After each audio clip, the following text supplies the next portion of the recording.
और सोचो, कहते हैं ना हम सेल्फ रिस्पेक्ट होती है, अरे मैं तो अमेरिका रिटर्न हूँ, वहाँ पे मैं सोच रहा हूँ कि अब मैं रोड पे ठेला लगा के समोसा, चाय, पराठे ये सब बेचूँगा। ये सब धुल गया, सब धुल गया, इस मार्केट ने सब धो दिया, ज़मीन पे ला दिया मुझे। जब बहुत तूफ़ान आए ना, तो आगे बढ़ते रहना ज़रूरी नहीं है। जब बहुत तूफ़ान आए तो खड़े हो जाओ, खड़े होना भी आगे बढ़ने के समान है। किसी ने मुझे कहा एक बार, ज़िंदगी में 12 बार ही पैसे डबल करने हैं करोड़पति बनने के लिए। अगर 1 लाख से शुरू करो, लगा लो, 1 से 2, 2 से 4, 4 से 8, 8 से 16, 16 से 32, 12 बार में तो तुम करोड़पति बन जाओगे। पिछले साल का जो मेरा प्रॉफिट था वो अप्रॉक्सीमेटली था 1.25 CR, और इस साल का जो है करीब। तो आप अपनी सबसे पहले जर्नी बताइए, स्टोरी बताइए। तो सबसे पहले मेरी स्टोरी शुरू होती है मेरे होम टाउन से, मध्य प्रदेश, सतना, जहाँ से मैं बिलोंग करता हूँ।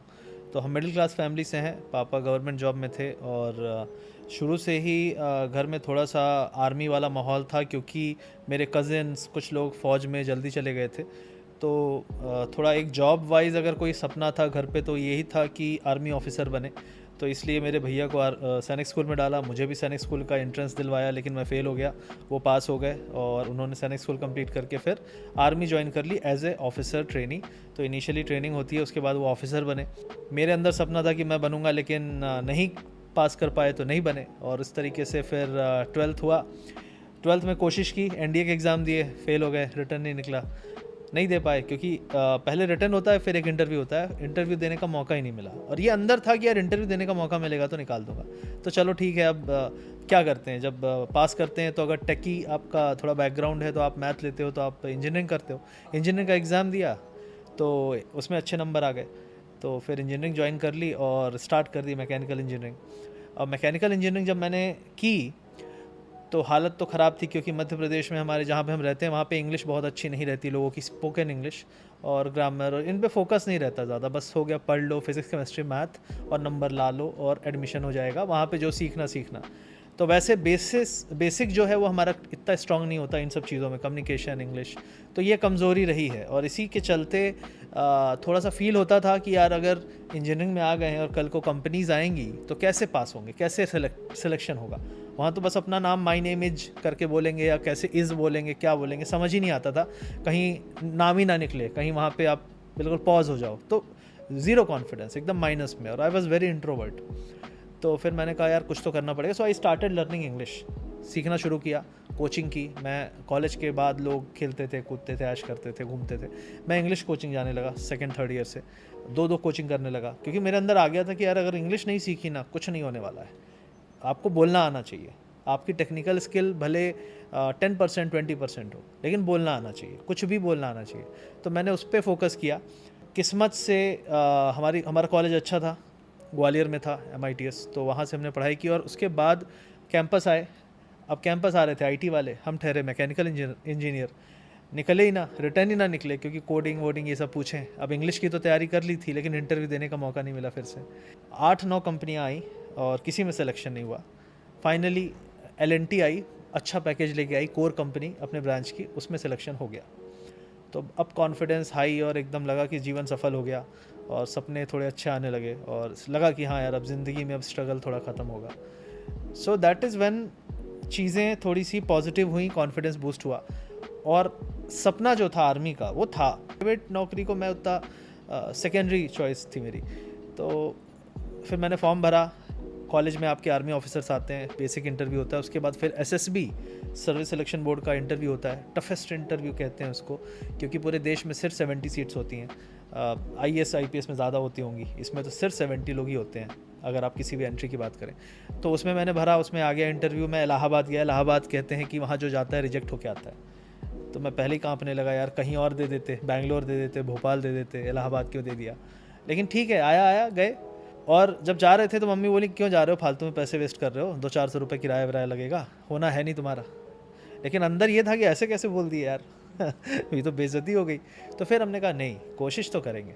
और जब लोगों ने थोड़ा सा ऐसा बोला कि तुम्हारा कैसे हो सकता है, तो अंदर से एक ना और आदमी बोलता है दिखाता हूँ मैं सबको कैसे होता है मेरा। मैं गया फुल कॉन्फिडेंस से, और एक जॉब हाथ में थी, तो उसके कॉन्फिडेंस में मैं गया फर्स्ट अटेम्प्ट उस सेंटर से जहाँ पे 150-150 लोग आते हैं, और ये 150 लोग वो हैं जो रिटर्न पहले क्वालिफाई करते हैं। तो पहले करीब इंडिया में आप देखेंगे करीब एनडीए का एग्ज़ाम होता है, सुना होगा 12th के बाद, उसमें लाखों लोग एग्ज़ाम देते हैं। लाखों के बाद आपको हज़ारों में सेलेक्ट होते हैं, 10,000 5,000, उनको बुलाया जाता है एसएसबी में। तो 1 लाख में पहले ही छट चुके हैं रिटर्न में, उसके बाद जो 5,000 बचे उसमें से सिर्फ 300 लोग होते हैं। तो 1 लाख में 300 लोग होते हैं। इसमें भी ऐसे ही है, हज़ारों लोगों में आपको सिर्फ 70 लोग होते हैं, 70। और आपने फर्स्ट अटेम्प्ट में क्लियर? मैंने फर्स्ट अटेम्प्ट में एसएसबी क्लियर कर लिया। एसएसबी के बाद फिर मेरिट बनती है यूपीएससी से। तो जो एग्ज़ाम होते हैं आर्मी ऑफिसर रैंक के, वो सारे यूपीएससी करवाता है, जैसे आईएएस आईपीएस का होता है। अब उसमें अपन ने दिया, बढ़िया हो गया। और इलाहाबाद में जिसने सिलेक्शन हो गया, मेरिट उसकी पक्की है, मतलब उसको कॉल आएगा ही आएगा, क्योंकि वहाँ का स्टैंडर्ड ही इतना हाई है। वो रिजेक्शन सेंटर इसलिए नहीं है क्योंकि वहाँ पे कुछ उनको गुस्सा आता है सबको रिजेक्ट करना है, नहीं, उनका स्टैंडर्ड बहुत हाई है। मतलब उस आपको कहते हैं कि अगर आपको 100 में से कट ऑफ 70 है, तो इलाहाबाद का 70 है, बेंगलोर का 60 है, भोपाल का 62 होगा। तो 70 के अगर आप ऊपर ऑलरेडी आ गए हो, तो मेरिट जब बनेगी, मान लो टोटल सिलेक्शन इंडिया में हो गए 200 के, तो आप तो ऑलरेडी टॉप पे ही होगे। तो दैट हैपेंड, और मेरिट में था, कॉल लेटर आ गया आईएमए का। So finally this is the way I got into army. Army में हो गया अपना, ऑफिसर बनने वाले हैं 1 साल बाद लेफ्टिनेंट, 2 साल बाद कैप्टन, और कुछ सालों बाद मेजर बन जाएंगे। मतलब ये तो पूरी वो है, चलती जाती है जो अपनी रेस। लेकिन अब यहाँ पे कहानी में ट्विस्ट आता है कि मेरे बड़े भैया आर्मी में ऑफिसर, और घर में ये हो गया कि यार दोनों बेटे चले जाएंगे, तो एक घबराहट सी शुरू हो जाती है, क्योंकि army is a tough job, it's not easy. Police जैसा नहीं है, अरे पुलिस में जा रहा है लड़का, अब तो बस पैसे ही पैसे, पावर ही पावर, ऐसा नहीं है। आर्मी में डर लगता है, क्योंकि शुरू में सबको जाना पड़ता है बॉर्डर पे, सबको। आप टेक्निकल एंट्री से हो, आप इन्फेंट्री से हो, आपको जाना पड़ता। तो वो चीज़ जो थी, उसने मेरी मम्मी को डरा के रखा था। मम्मी ने बोला नहीं, दोनों चले जाएंगे तो हमको कौन, हमारी कौन सेवा करेगा। और वहाँ पे शुरू होती है कहानी कि लाइफ इज़ नॉट अबाउट कि जो आपको करना है आप कर भी लोगे और चले भी जाओगे उस रास्ते पे, नहीं, इट्स नॉट दैट ईजी। आप कदम बढ़ाओगे और वापस लौटना पड़ जाएगा, इवन इफ पूरा रास्ता क्लियर दिख रहा है। तो यही मेरे साथ हुआ। मैंने आर्मी फिर छोड़नी पड़ी। जब प्राइवेट में घुसे तो एलएनटी थी, अच्छी कंपनी थी, गए बैंगलोर, सपने थे कि यार आर्मी छोड़ के आए हैं, रुतबा, इज़्ज़त, पैसा, यहाँ तो बहुत मिलेगा पैसा। लेकिन पता लगा पहली इंसेंटिव 5500, गए जूते खरीदने तो जूते भी नहीं आ रहे पूरे। तो मैंने कहा घर से पैसे मंगाने पड़ रहे हैं यार, क्या नौकरी है यार ये तो। तभी दिल टूटने लगा, और जैसे जैसे महीने कटे वैसे वैसे दिल टूटे। तो 3 महीने 5500, फिर बाकी 9 महीने 14,500 ये सैलरी आई। मैंने कहा यार कुछ गड़बड़ कर दिया मैंने। तो फिर वहाँ से डिससेटिस्फैक्शन जो था वो टूटने लगा। तो जॉब में भी मन नहीं लगता था मेरा। तो आई स्टार्टेड लुकिंग एट कि मैं कुछ और करूँ। ये जॉब मैकेनिकल डिज़ाइन में था। मैं basically CAD CAM, CAE, plane design, ship design, ये सब डिज़ाइन करते हैं उन्हीं सॉफ्टवेयर्स पे, प्रोई, कैटिया, ये सब सॉफ्टवेयर पे काम करता था। लेकिन मेरा कभी मन नहीं लगा, क्योंकि कहते हैं ना, दिल में तो कुछ और ही था, वर्दी थी, कुछ और सपने थे, लेकिन आप कॉम्प्रोमाइज़ करके यहाँ बैठे हो। तो वो जब डिससेटिस्फैक्शन चल रहा था तो मुझे लगा यार क्या करूँ क्या करूँ क्या करूँ, ये तो नहीं करना है। मतलब कुछ समझ नहीं आ रहा है। जो कोई बोल रहा है ये डिज़ाइन बना दे, नहीं ये काम नहीं, कुछ और दे दो कर लूँगा। तो मैं थोड़ा सेल्स में काम किया, कोल्ड कॉलिंग करते थे हम लोग ऑस्ट्रेलिया, शाम को US में कॉल करते थे। तो ये सारे कॉल हम करने लगे UK, यूरोपियन कंट्रीज़ में। ऐसे ही मतलब सीख रहे थे, नए थे, जो 2 काम, लेकिन ये काम नहीं करूँगा, जो सीख के आया हूँ वो नहीं करना, कुछ और दे दो। फिर उसके बाद मैं क्वालिटी प्रोसेस में काम किया, वहाँ पे थोड़ा बहुत टाइम पास कर रहा था मैं। और 2-3 साल बाद, 2-2.5 साल हुए, तो उसके बाद मैंने फिर जॉब चेंज की। और जॉब जो चेंज की, उसमें चेंज करते ही मुझे मेरा US ट्रिप लग गया, वीज़ा लग गया। अरे भाई अब तो ज़िंदगी सफल हो गई। तब मेरा थोड़ा अंदर से जो वो था, एम्प्टीनेस थी, डिससेटिस्फैक्शन था जॉब को लेके, वो थोड़ा अच्छा हुआ। तो मुझे लगा हाँ यार ठीक है, अमेरिका घूम आए, आर्मी वाले थोड़ी जा सकते हैं, हम तो घूम आए अमेरिका। तो इट वाज लाइक गुड, चलो ठीक है। तो वहाँ से थोड़ा सा मन लगने लगा, हल्का हल्का। और इसी बीच में ट्रेडिंग का चस्का भी लग गया था। कैसे? अपने मित्र करते थे, दोस्त करते थे, बहुत एक्साइटेड रहते थे। कभी कभी तो पार्टी दे रहे हैं, यहाँ पे एक समोसे के लिए कॉन्ट्री करना पड़ता था, क्योंकि 5 रुपये के नहीं, 3 रुपये में 2 समोसे आते थे। एक लड़का बोले 2 रुपये मैं लगाऊंगा, तू 1 लगा दे। इस टाइप से कॉन्ट्री होती थी। ये बात है आज से 10-12 साल 13 साल पुरानी। उस टाइम पे इट वाज दैट, कंडीशन भी ऐसी थी ना। घर से मैं सिर्फ मंगाता था 2,500 रुपये मंगाता था। 2,000 में मैं पूरा महीना काटता था। That was my situation in college. तो 2,000 रुपये में खाना भी, रहना भी, और जो भी है बाकी अपना गोलगप्पे, पानी पूरी, रसगुल्ले, सब बीच में जो खाने हैं वो सब उसी में, सब कुछ उसी में। और कहीं से कोई पार्ट टाइम इनकम कुछ नहीं, सिर्फ पढ़ाई। दोस्तों कहानी में आगे बढ़ने से पहले मैं एक छोटी सी चीज़ हाईलाइट करना चाहूंगा। जैसे कि लक्ष्य भाई को आपने कहते हुए सुना होगा, जब वो मार्केट में इन्वेस्ट करना शुरू कर रहे थे तो उन्होंने बहुत ज़्यादा ट्रायल एंड एरर्स का सामना किया। मतलब मार्केट ने उनको बहुत ज़्यादा अप्स एंड डाउन्स दिए, जिसके कारण उनके बहुत सारे जो लॉसेस हैं वो हुए। और देखो जब ये पॉडकास्ट खत्म हुआ ना, तो मैं थोड़ा दिमाग में सोच रहा था कि यार ऐसी क्या प्रॉब्लम थी जिसकी वजह से उनको बहुत सारे लॉसेस हुए। तो एक चीज़ समझ में आई कि यार स्टॉक के बारे में उनके पास नॉलेज नहीं थी। जब वो इन्वेस्ट कर रहे थे वो कोई टिप पे डिपेंड हो जाते थे, या कोई न्यूज़पेपर पे अपडेट आया तो उस पर डिपेंड होकर इन्वेस्ट कर रहे थे। और हो सकता है ये सेम मिस्टेक आप भी कर रहे हो। लेकिन आज जमाना बदल चुका है। वो जो न्यूज़ होती थी अब वो टेलीग्राम टिप में कन्वर्ट हो गई है, जिसको आप बहुत सारे जो लोग हैं उसको फॉलो करके इन्वेस्ट करते हो या ट्रेड करते हो, जिसके कारण आपको बहुत भारी नुकसान होता है। ये जो चीज़ मैं बोल रहा हूँ ना, ये मैं कोई हवा में बात नहीं कर रहा। आप में से बहुत सारे लोगों ने मेरे को कमेंट में लिख के बताया था कि हमने टेलीग्राम ग्रुप ज्वाइन किया, टिप मिली, लॉस हो गया वगैरह वगैरह। अब देखो आज के ज़माने में अगर आपको ये बदलना है, अगर आप चाहते हो कि यार मैं रियली में इन्वेस्ट करूं, ट्रेड करूं, और कोई अच्छा एप्लीकेशन नहीं मिल रहा है या कोई अच्छा प्लेटफॉर्म नहीं मिल रहा है। देखो मार्केट में तो बहुत सारे ऐप हैं, लेकिन जो एक ऐप मेरे को दिखा है जो कि बहुत ज़्यादा स्टैंड आउट किया है, जो कि अब ये सारी प्रॉब्लम सॉल्व कर देगा, वो है तेजी मंडी ऐप। तेजी मंडी आपके लिए स्टॉक मार्केट में पूरी रिसर्च करता है, आपके लिए एक राइट स्टॉक ढूंढता है, किस टाइम पे उस स्टॉक को खरीदना है या बेचना है ये आपको गाइड करता है।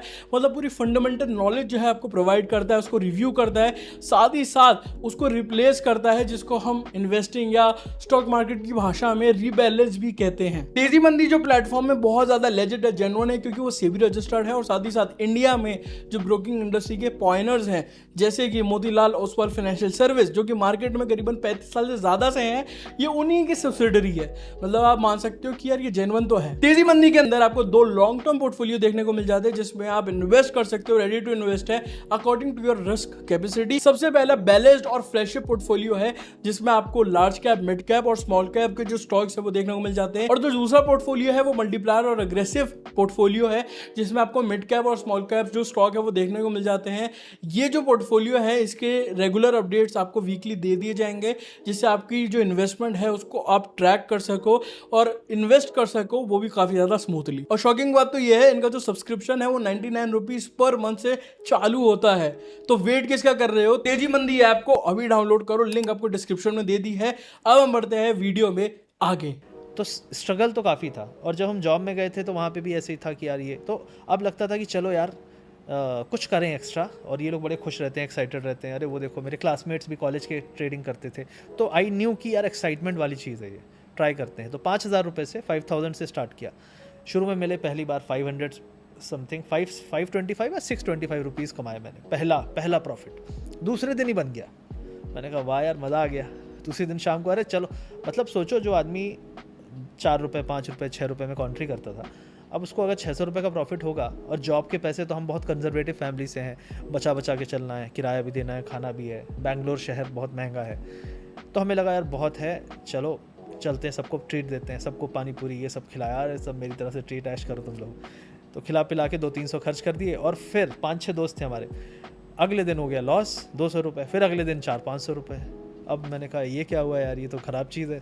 दी पैसा तो मैंने खर्च कर दिया, ले गई, अब तो अब क्या करूं। लेकिन ये था कि मज़ा बहुत आ रहा था, तो लगे रहे।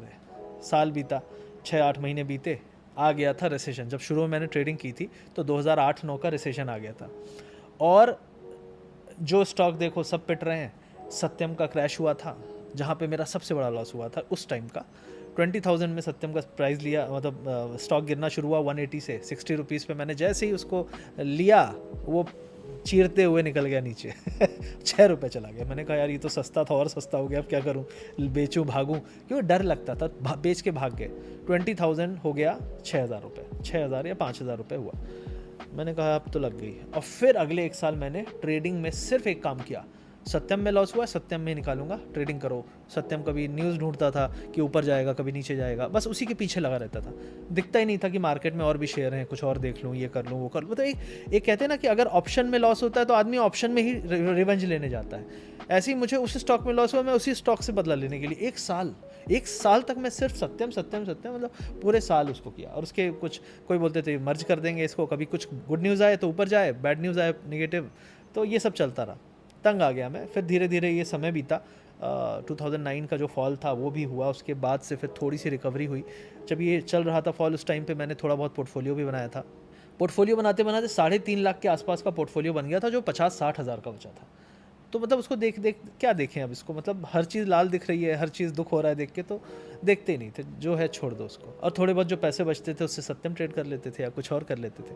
फिर आई एक बड़ी रैली, जब कांग्रेस जीती उसके बाद सर्किट लगे, मार्केट वापस से ऊपर गया।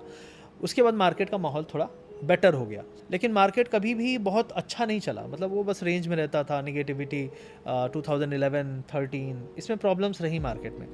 और 2012 की बात है, मैं इंट्राडे में खूब कर चुका था, आईपीओ खूब कर चुका था। मैं सोचा अब घुसता हूँ ऑप्शन में। एक भैया के फ्रेंड थे, उन्होंने बताया कि यार ऑप्शन कर। अच्छा, जो आपने पहले किया 2010, 11, 12, उसमें लॉस में थे या प्रॉफिट में थे? लॉस ही में थे, इन्वेस्ट करते थे तो वो सब अब कंपनीज, अब जेपी एसोसिएट ये सब कंपनीज थी, HDIL कैसे कंपनी थी, यूनिटेक कंपनी थी, 200-250 का शेयर था जो 2, 4, 5, 10 रुपये 20 रुपये आ गया था। तो मार्केट का बुरा हाल था। अच्छे शेयर, मतलब जेपी एसोसिएट टॉप 10 शेयर होता था इंडिया का, टॉप 10 कंपनी आपकी 70-80%, 90% डाउन चल रही है, आज के समय तो गायब हो चुकी है। वो टॉप 10 कंपनी थी इंडिया की। इसी तरह बहुत सारी कंपनी थी, तो इन सब में ट्रेड करते थे। किंगफिशर एक कंपनी थी, $85 का शेयर चल रहा था उसका, 85 का, वो गायब हो चुकी है। तो बहुत बड़ी बड़ी कंपनियां हमने देखी हैं जो है ही नहीं आज के समय में, और फेमस कंपनी थी, आज भी नाम सुनते हैं उसकी। तो ये दिखाता था कि यार मतलब market was not that easy, इतना आसान नहीं था उस टाइम पे, लेकिन लगे रहते थे हम लोग, क्योंकि मज़ा तो था और पैसे बहुत ज़्यादा लगाते नहीं थे। अब जैसे इन्वेस्ट कर दिया है, अब वो गिरा पड़ा है तो ठीक है, गिरे रहने दो, जब उठेगा तो बेचेंगे। तो पोर्टफोलियो का वेट कर रहे हैं, उठेगा, 2 साल में उठा, 3 साल में उठा। तो जब उठा तो 2-3 साल लगे, कुछ शेयर तो नहीं उठे, कुछ शेयर उठे तो बेच के अपन निकल गए। उसी से थोड़ा बहुत ट्रेड करते थे, उसी से थोड़ा। लेकिन जब ऑप्शन में आया मैं, तो ऑप्शन में मेरे को थोड़ा सा लगा कि यार ये तो बढ़िया चीज़ है यार, मतलब 100 लगाओ 200 भी हो जाता है। और क्या होता था, पहले मंथली एक्सपायरी होती थी, मंथली मतलब 1 महीने में एक एक्सपायरी ऑप्शन की होती थी, जिसमें आपके option premium, net sum zero game है, तो ऑप्शन के प्रीमियम एक्सपायर होते थे। तो वो 1 महीने में क्या होता था, अगर मंथ एंड में कभी कभी कुछ बड़ा निगेटिव न्यूज़ आ जाए, पॉजिटिव न्यूज़ आ जाए, तो मार्केट भागता बहुत था। और जब मार्केट भागता था तो पैसे बहुत बनते थे। तो कभी लॉस हो कभी बने, कभी लॉस हो कभी बने, ज़्यादा पैसे जाते नहीं थे उस टाइम तक, क्योंकि मज़े के लिए कर रहे थे, ज़्यादा इसको सीरियस हमने लिया नहीं था। और पैसे बना भी लेते थे और फिर वही चले जाते थे। तो जो पैसा बनाया वही गया तो दिक्कत नहीं है, और जेब से कम गया क्योंकि ज़्यादा पैसा डाला नहीं। तो इस तरीके से चला था, बहुत नया पैसा डाल नहीं रहा था। लेकिन 2000 उसी टाइम पे 12-13 के आसपास एक लोन लिया घर पे, और लोन लिया तो मैंने कहा थोड़ा सा और ले लेता हूँ एक्स्ट्रा लोन, ट्रेडिंग करूँगा, क्योंकि बड़ा गेम खेलना है, छोटा गेम में मज़ा नहीं आ रहा है। 5,000, 10,000, 20,000 में क्या मज़ा आता है। लेकिन वो लोन लेने के बाद एक ही चीज़ हुई कि जो अच्छा काम के लिए लोन लिया था वो तो चलो अच्छे काम में चला गया पैसा, जो एक्स्ट्रा पैसा ट्रेड किया वो पूरा लॉस हो गया, 80-90 हज़ार रुपये करीब। और ये तब की बात है, 2012-13 में 80 हज़ार रुपये भी बहुत होते थे, क्योंकि हमारी सैलरी थी कितनी, आई थिंक 30, 25, 28 ऐसा कुछ था। ठीक है, मेरे को हो चुके थे थोड़ा टाइम, तो ज़्यादा सैलरी नहीं थी उस टाइम पे। तो मैंने कहा कि यार ठीक है, जो भी है ठीक है, अपना लॉस हो रहा है, लेकिन घर से और पैसा नहीं जाना है। और मेरी क्या है, उस कंपनी में फॉरेन ट्रिप्स लगते थे। मैं डेनमार्क जा चुका हूँ, स्पेन जा चुका हूँ, मैड्रिड US जा चुका हूँ 2011 के आसपास, 11-12। तो ये टाइम 11 से लेके 13-14 तक मैंने काफ़ी ट्रैवल किया। और क्या होता था, जब हम ट्रैवल करते थे तो हमें पर डाइम मिलता था वहाँ पे, आपको $50 पर डे, तो आप उसमें खा लो या बचा लो। तो यहाँ से तो आदमी मैगी लोड करके जाता था मैगी और रेडी टू ईट और पता नहीं क्या क्या चीज़ें आती थी, जो भी मिलता था लोड, चावल दाल तक लेके जाते थे कि अगर कुछ मिल गया बर्तन तो गर्म करके खा लेंगे। जब भी ट्रिप में जाऊँ 50-60 हज़ार बच जाएँ, वो 50-60 हज़ार जो बचते थे वो ट्रेड ले जाती थी। तो फंडिंग होती थी चला जाता था, फंडिंग होती थी चला जाता था, सैलरी को टच नहीं करना पड़ता था। तो सैलरी टच नहीं करनी पड़ी 12-13 तक, लेकिन लोन तो था, EMI तो कट रहा था। और जब ये पैसे ख़त्म हो जाएं और डेफिसिट बन जाए आपकी लाइफ में, और फिर क्रेडिट कार्ड आया लाइफ में 13-14 में, तो क्रेडिट कार्ड का बढ़ने लगा, ज़्यादा पैसे दे ना पाए। अब 35,000 है, उसमें 16,000 का EMI कट रहा है और 7-8,000 का रेंट है, फिर खाना भी है, पीना भी है, पेट्रोल, ये सब। तो पैसा जो है बचता नहीं था ज़्यादा, और टाइटनेस फील होने लगी थी, यार पैसे नहीं है। अब घर आओ अगर आप दिवाली में, तो अगर फ़्लाइट से अगर मान लो छुट्टी मिलेगी नहीं, और छुट्टी अगर कम मिली तो आप बहुत पैसा खर्च करोगे। तो पैसा जो है और टाइटनेस हो रही थी, लगा तो और लोन ले लेता हूँ। और टॉपअप लोन का कॉन्सेप्ट शुरू हो चुका था कि आप लोन पे लोन मिल जाता था। आपका पुराना लोन वो लोग क्या करेंगे, पे कर देंगे और नया लोन दे देंगे, फिर नया EMI शुरू हो जाएगा। तो आपका जो 16,000 का EMI है वो हो जाएगा 25 का, और आपको अलग से कुछ 4-5 लाख या जो भी डिफरेंस होता था वो वैल्यू मिल जाता था ऐसा। तो टॉपअप लोन वाला सिस्टम। तो टॉपअप में क्या है, फिर टॉपअप करा लिया, क्या लगना, डॉक्यूमेंट दे दीजिए, जॉब थी, सैलरी स्टेटमेंट, बैंक स्टेटमेंट ले लो, सब ले लो, दे दो पैसे जल्दी से, ट्रेड करना है। तो करते गए, और ये करते करते सीरियसली पता कब नहीं चला, क्योंकि देखो EMI 16 थी, 21 हुई ना, लेकिन लोन अमाउंट बढ़ रहा है। लोन अमाउंट अगर मैंने शुरू में 7 लाख का, 6 लाख 7 लाख का लोन लिया, वो 7 से 10 हो गया, और EMI बढ़ा 3,000, लेकिन वो 50% बढ़ गया है। EMI में फ़र्क नहीं पड़ रहा है। एक एग्जांपल बता रहा हूँ। तो टॉपअप में क्या होता है ना, आपको पता नहीं चलता कब आपका लोन बढ़ रहा है, EMI पे इतना फ़र्क नहीं पड़ता। अब कोई बैंक बोला हम देंगे सर, आप उसका मत लीजिएगा, हम देंगे, अच्छा ये तो चलो एक और तुम भी लाओ, 1 2 3 टोटल 3 लोन हो गए।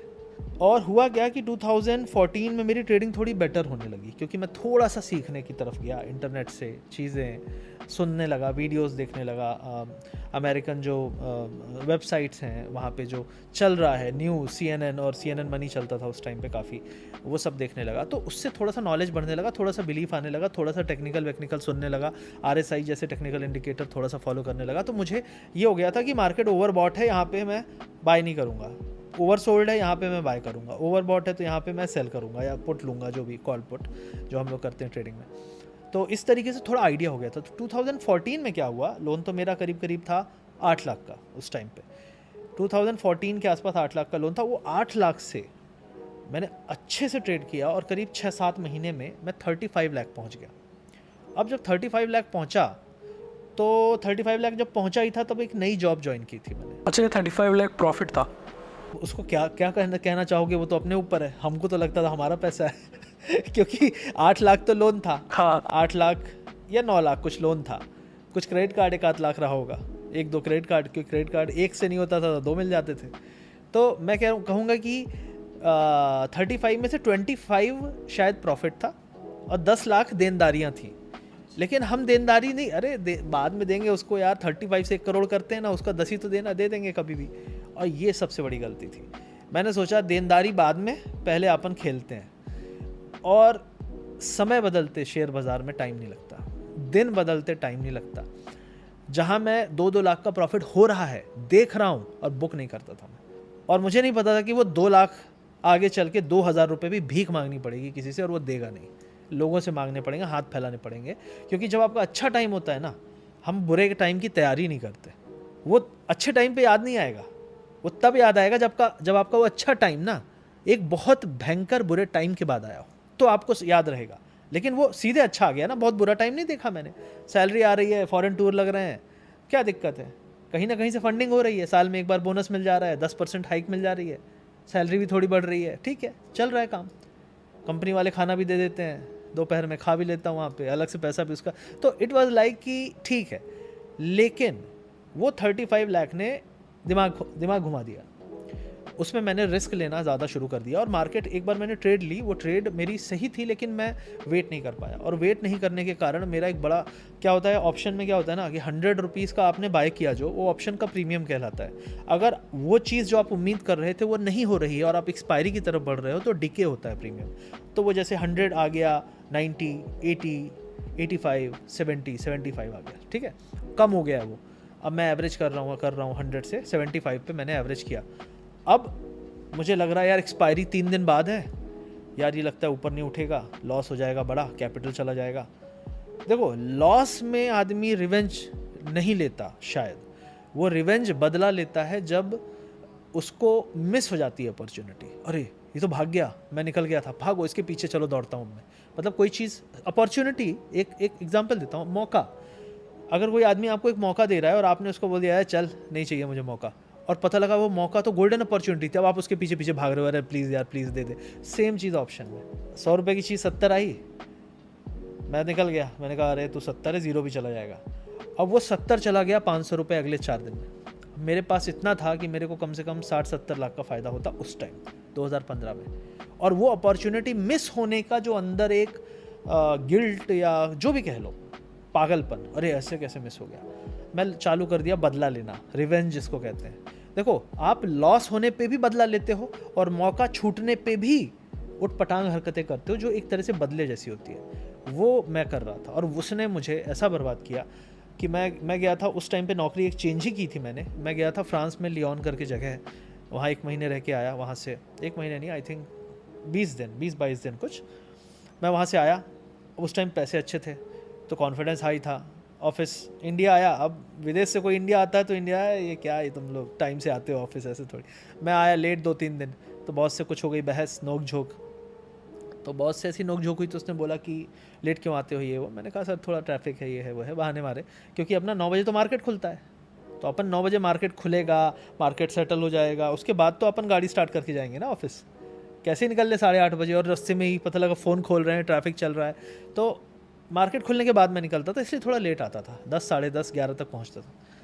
और ये आदत ही बन चुकी थी पहले वाले जॉब में भी, इसमें भी। अब ये थोड़ा जल्दी बुलाए तो बहस हो गई। तो उसने बोला कि अगर तुम्हें टाइम से नहीं आ सकते तो फिर नहीं, उसने बोला टाइम पे क्यों नहीं आ सकते, सब आते हैं, ये है वो है। उसने थोड़ा सा कड़क आवाज़ में बोल दिया। तो मैंने कहा सर इतनी दिक्कत है तो आप कोई और ढूंढ लो। उसने बोला ठीक है। उसने जाके HR से कंप्लेन कर दी, नौकरी मेरी चली गई हाथों हाथ। अब जब नौकरी चली गई तो अब रिज़ाइन करना पड़ गया। आई थिंक 1 महीने की सैलरी मिली, उसके बाद बेरोज़गार। और वो जब टाइम आया ना, तब तक में EMI जो था वो था, आई थिंक मेरी सैलरी उसमें अच्छी थी, 95,000 थी। और मुझे याद है मेरी जो EMI थी वो करीब 55 या 65, 55 चली गई थी, 55,000 टॉप अप। वो बोला ना मैंने, लोन ज़्यादा नहीं था, मतलब लोन एक ही का टॉप अप हो रहा था, फिर एक और लोन ले लिया। तो जब एक और लोन ले लिया तो EMI बढ़ गए, तो एक अब EMI नहीं था, अब 2 या 3 EMI थे उस टाइम पे, 3 थे। ठीक है, फिर क्या होता था कि आप ICICI बैंक का लोन है, HDFC बोलेगा मैं इसको ख़त्म करके मैं तुमको दे देता हूँ लोन, तो ये इधर उधर ख़त्म कर करके टॉप अप करते थे लोग, ऐसा होता था। अब लो भाई, अब EMI इतना 95,000, फिर भी ठीक है सिचुएशन, फिर भी ठीक है, लेकिन लॉस भी होने लगा। अब क्या करें, और ये चल ही रहा था दौर, और लॉस बहुत तेज़ी से होता है। देखो जब बुरा टाइम आता है ना मार्केट में, तो आप सीधे ऐसे गिरते हो, अच्छे टाइम में धीरे धीरे जाओगे, लेकिन गिरोगे ऐसे। अब हुआ क्या कि यार जो पैसे थे, मतलब मेरे हो गए थे 35 नहीं थे अब, क्योंकि मैंने बोला ना 100 से एवरेज करते करते 75 तक आया था, तो 25% चला गया। कितना गया, करीब करीब आपका 22 या 24 लाख के आसपास था करीब। अब 24 लाख जो था, जैसे ही जॉब गई विद इन 20 डेज वो 24 लाख आ गया था 8 लाख। कुछ भी करूं लॉस हो। और क्यों लॉस हो रहा था, क्योंकि मैं 24 से 35 जाना चाहता था फिर से, और मैं ऑलरेडी 35 से 1 करोड़ की जो अपॉर्चुनिटी मिस हुई थी उसका बदला ले ही रहा था। तो मैं एकदम तिलमिलाया हुआ था कि यार ये कैसे हो सकता है, मेरी अपॉर्चुनिटी मिस हो गई, नौकरी भी चली गई, और मुझे लॉस भी हो रहा है, मुझे लॉस भी रिकवर करना है, 35 वापस जाना है, क्या करूँ समझ नहीं आ रहा है। और इसी पागलपन में चीज़ें गड़बड़ाने लगी। और जब कहते हैं ना नौकरी कुछ भी हो, कई लोग पूछते हैं कि क्या जॉब फुल टाइम जॉब है तो क्या ट्रेडिंग करनी चाहिए, क्या मैं फुल टाइम ट्रेडर बन जाऊं, मेरे पास 5 लाख रुपए हैं, जॉब में तंग आ गया हूं, परेशान। भाई तंग आ गए हो ना, फिर भी सैलरी आ रही है ना, जॉब नहीं छोड़ना है, कितना भी कर लो जॉब नहीं छोड़ना है। एक इनकम जॉब से आ रही है जिससे आपकी रोजी रोटी परिवार का चल रहा है, पैरेलली थोड़ा बहुत कमाने की कोशिश करो मार्केट से, जब तक कम से कम 3 साल 4 साल की एनुअल सैलरी के बराबर सेविंग्स ना बना लो। तो पैसे बहुत तेज़ी से ख़त्म हो रहे थे, और उसके बाद लगा मुझे कि यार अब तो जॉब ढूंढनी पड़ेगी। 2-2.5 महीने बाद इंटरव्यू देना शुरू किया। अब जहाँ जाओ इंटरव्यू में तो बोले जॉब क्यों, गैप कैसे हो गया, क्योंकि जॉब के बाद जब आप जॉब पे जाते हो तो पूछते हैं गैप कैसे हो गया। और गैप अगर है तो लोग कई बार जॉब नहीं देते, क्योंकि उनको एंटिसिपेट होता है कि ये लड़के ने कुछ दंड फंद की होगी पुराने जॉब में, इसलिए इसके गैप हो गया है। कौन छोड़ता है नौकरी आज के समय में, बोलेगा नहीं मैं नौकरी छोड़ रहा हूँ, हिमालय चढ़ने जाना है, कोई ये नहीं बोलेगा। बोलेगा हाँ यार मेरे को तुम लॉस ऑफ पे कर दो, जॉब में रखो, मेरे को थोड़ा सा हेल्थ प्रॉब्लम है या कुछ भी, वो नौकरी छोड़ के नहीं जाएगा, वो नौकरी वाले से बात करेगा और फिर जाएगा, और फिर बोलेगा सैलरी मत देना लेकिन मैं थोड़ा जा रहा हूँ। ऐसे होता है आजकल। लेकिन मैंने तो रिज़ाइन कर दिया था। तो वो दिक्कत हो रही थी कि क्योंकि उन्होंने बोला कि तुम्हें टर्मिनेट कर देंगे, तो मैंने कहा टर्मिनेट लिख गया तो यार नौकरी नहीं मिलेगी। तो बोला और यू हैव टू रिज़ाइन, तो मैंने रिज़ाइन किया था, फोर्स्ड रिज़ाइन जिसको कहते हैं। ठीक है चली गई नौकरी, क्या है, लेकिन पैसे जा रहे थे जो, वो बड़ी तकलीफ़ वाली चीज़ थी। और वहाँ पे मेरे को इतनी तकलीफ़ हुई कि फिर मुझे 10 महीने लग गए नौकरी लगते हुए, और 10 महीने में मेरे पैसे तो 5-6 महीने, मैंने कहा ना कि हम हिसाब तो लगाते हैं कि 60,000 EMI है, ये है वो है सब, ये 8 महीने पैसे चलने चाहिए, 4 महीने पैसे नहीं चले, क्योंकि बीच बीच में फिर लगता था थोड़ी ट्रेडिंग कर लूँ, गया पैसा, फिर मतलब 10 महीने बहुत लंबा समय होता है, आप हर चीज़ ट्राई करोगे, तिल मिला जाओगे। और जब ये 10 महीने चल रहे थे, उसी टाइम पे क्या हुआ कि अब मुझे लगा कि यार क्या करें, पैसे की लोगों का कर्जदार हो गया। और उसी बीच में मैंने final nail in the coffin था, अपने एक और लोन लिया और उसने जो मेरे ईएमआई को बढ़ाया 88,000 के आसपास पहुंच गया। भाई फिर तो कुछ बचा ही नहीं था। मतलब जब वो लोन आया मेरे को तो मैंने सोचा अब तो मैं अच्छे से ट्रेड करूंगा। लेकिन ये ट्रेडिंग जो है ना, जब आपके अंदर इमोशनली इतना इम्बैलेंस है, आप बदले की आग में झुलस रहे हो और आपको नहीं है, नॉलेज लेवल वही है, गोल अब ये है, पहले गोल ये था, नॉलेज लेवल ये था, अभी गोल है कि पूरा लॉस भी रिकवर करना है और बदला भी लेना है, और नॉलेज लेवल वहीं पे है, इमोशनली आप इम्बैलेंस में चल रहे हो, तो आप नहीं कर पाओगे। और वहाँ पे मेरे को लगा झटका, और उस झटके ने क्या किया, फिर वो जो पैसा आया था वो बहुत, आई थिंक 2-3 हफ्ते में पूरा, and that made my total कर्जा debt to 45 lakh by that time, और 45 लाख कर्जा, 85,000, 85,000 EMI। अब कुछ लोग कैलकुलेट करेंगे कैसे क्या है, ये एक लोन नहीं था, कई लोन थे, और जॉब भी नहीं है। अब 10 महीने बाद जॉब लगी भी तो हालत इतनी स्ट्रेच हो चुकी थी कि बैंक का लोन तो लोन है, ये जॉब उनके भी 2-2 महीने के लोन पेंडिंग, 3-3 महीने के पेंडिंग, वो कॉल कर रहे हैं, घर के आगे खड़े हैं, ये है वो है। मतलब literally I was crying every day. मतलब दैट वाज द टाइम मुझे ऐसा लगा कि यार हे भगवान, और घर पे नहीं बता सकता था क्योंकि ये सारी जो मस्ती की थी मैंने, ये अपने एक्साइटमेंट में, अपने एडवेंचर में, या जो भी कह लो, अपनी गलती है, बता नहीं सकता था। क्योंकि घर पे क्या है ना, एक तो थोड़ा सोशल प्रेस्टीज होता है कि जॉब में लड़का है तो रुतबा, जॉब चली गई है तो बेइज्जती, और समाज में बातें ऐसी नेगेटिविटी जल्दी फैलती है, तो बता भी नहीं सकता था किसी से नहीं, मतलब अंदर घुट रहा था आदमी कि क्या करूं, किससे बताऊं। मतलब दोस्त जो है लोकल, उनके अलावा किसी को नहीं पता, जो 2-3-4 दोस्त थे, क्योंकि ये चीज़ फैलती है ना। कल को कोई जाके चुगली कर दे किसी से, यार ये तो जॉब छोड़े बैठा है, क्या कर रहा है पता नहीं। मैंने कुछ नहीं किया। मेरे पास एक बाइक होती थी, उसको मैंने बेचा, बड़ी प्यारी बाइक थी मेरी R15, उस टाइम पे 14 पे मैंने ली थी, उसको बेचना पड़ा, उसको बेचा। और मेरा एक दोस्त था, उसने बोला यार कुछ स्टॉल करते हैं फूड का, तो मैंने कहा यार पैसे तो है नहीं, तो फिर मैंने कहा जो भी है करते हैं, क्योंकि और तो मेरे पास कोई चारा है नहीं, बैंक वाले हर दिन खड़े हैं। मुझे लगता था कि बैंगलोर में BTM लेआउट में रहता था, मुझे लगा शायद दुकान चले तो शायद प्रॉब्लम सॉल्व हो। और सोचो, कहते हैं ना हम सेल्फ रिस्पेक्ट होती है, अरे मैं तो अमेरिका रिटर्न हूँ, मैं तो यहाँ घूमा हूँ, मेरे पासपोर्ट पे बहुत वीज़ा है, ये है वो है। मेरे पासपोर्ट में कम से कम मेरी 8-9 ट्रिप होंगी करीब फॉरेन की तब तक। और वहाँ पे मैं सोच रहा हूँ कि अब मैं रोड पे ठेला लगा के समोसा, चाय, पराठे ये सब बेचूँगा। इतना, और आर्मी में अफसर होता, ये सब धुल गया, इस मार्केट ने सब धो दिया, ज़मीन पे ला दिया मुझे। और फिर मुझे लगा यार कि अब काहे की सेल्फ रिस्पेक्ट, जब पैसे होते हैं तो सेल्फ रिस्पेक्ट होती है, पैसे नहीं है तो कोई जब सामने वाला इज्जत नहीं कर रहा तुम्हारी, और जिसको जैसे थोड़ा पता चलता कि ये तो कर्ज में है, ये तो लॉस किया है, चीज़ें फैलती हैं। एक आदमी से भी हल्के से बताए तो धीरे धीरे फैल रही थी, लेकिन तब तक में मेरी अगली जॉब लग गई थी जिसने मुझे थोड़ा संभाला वहाँ पे। लेकिन कर्ज जो था ना, वो तो देना ही पड़ेगा। अब जो आ रही सैलरी, वो आ रही थी 1,05,000 कुछ, और उसमें से 85 रेंट, 85 EMI, 10,000 रेंट, और बाकी से मैं चलाता था खर्चा। गाड़ी बिक चुकी है, घर में कुछ नहीं है बेचने के लिए। इससे पहले वाली कंपनी बहुत कुछ गिफ्ट देती थी, दिवाली, दशहरा, तो जो भी गिफ्ट था सब OLX पे डाल के बेच दिया। मतलब 2,000, 1,800, 1,200, 1,400 की जो भी चीज़ बिक सकती थी, टेप वेप लगा के, गिफ्ट रैप करके सब डाल दिया।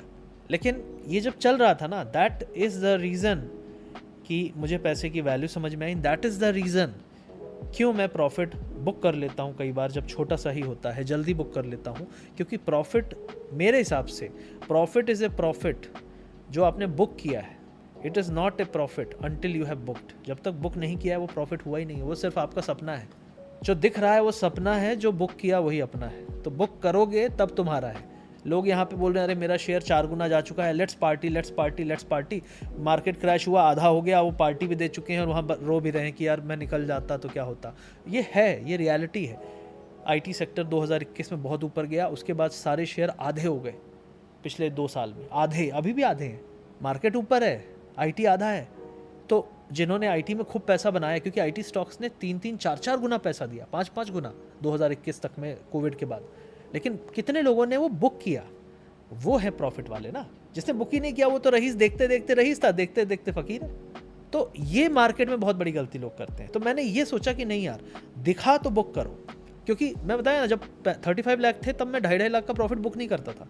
तो मुझे समझ में आ गया भाई बुक तो करना पड़ेगा, और वो चीज़ जो बुक करने की है वो पहला स्टेप है सक्सेस का ट्रेडिंग में। क्योंकि ट्रेडिंग में आप जो दिख रहा है उस पर विश्वास करो, जो नहीं हुआ है उस पर विश्वास कैसे कर सकते। मतलब आप भाई बोले ये कर रहे थे, छोटा प्रॉफिट है लेकिन बुक कर लो। छोटा मेजरेबल का मतलब है कि मार्केट गिरा गिरा गिरा गिरा गिरा, अब यहाँ पे गिर के एक बेस बना रहा है, थोड़ा सा उठ सकता है। यहाँ पे मैंने बाय किया, थोड़ा सा उठा निकल गया, और वो ज़्यादा भी उठ सकता है।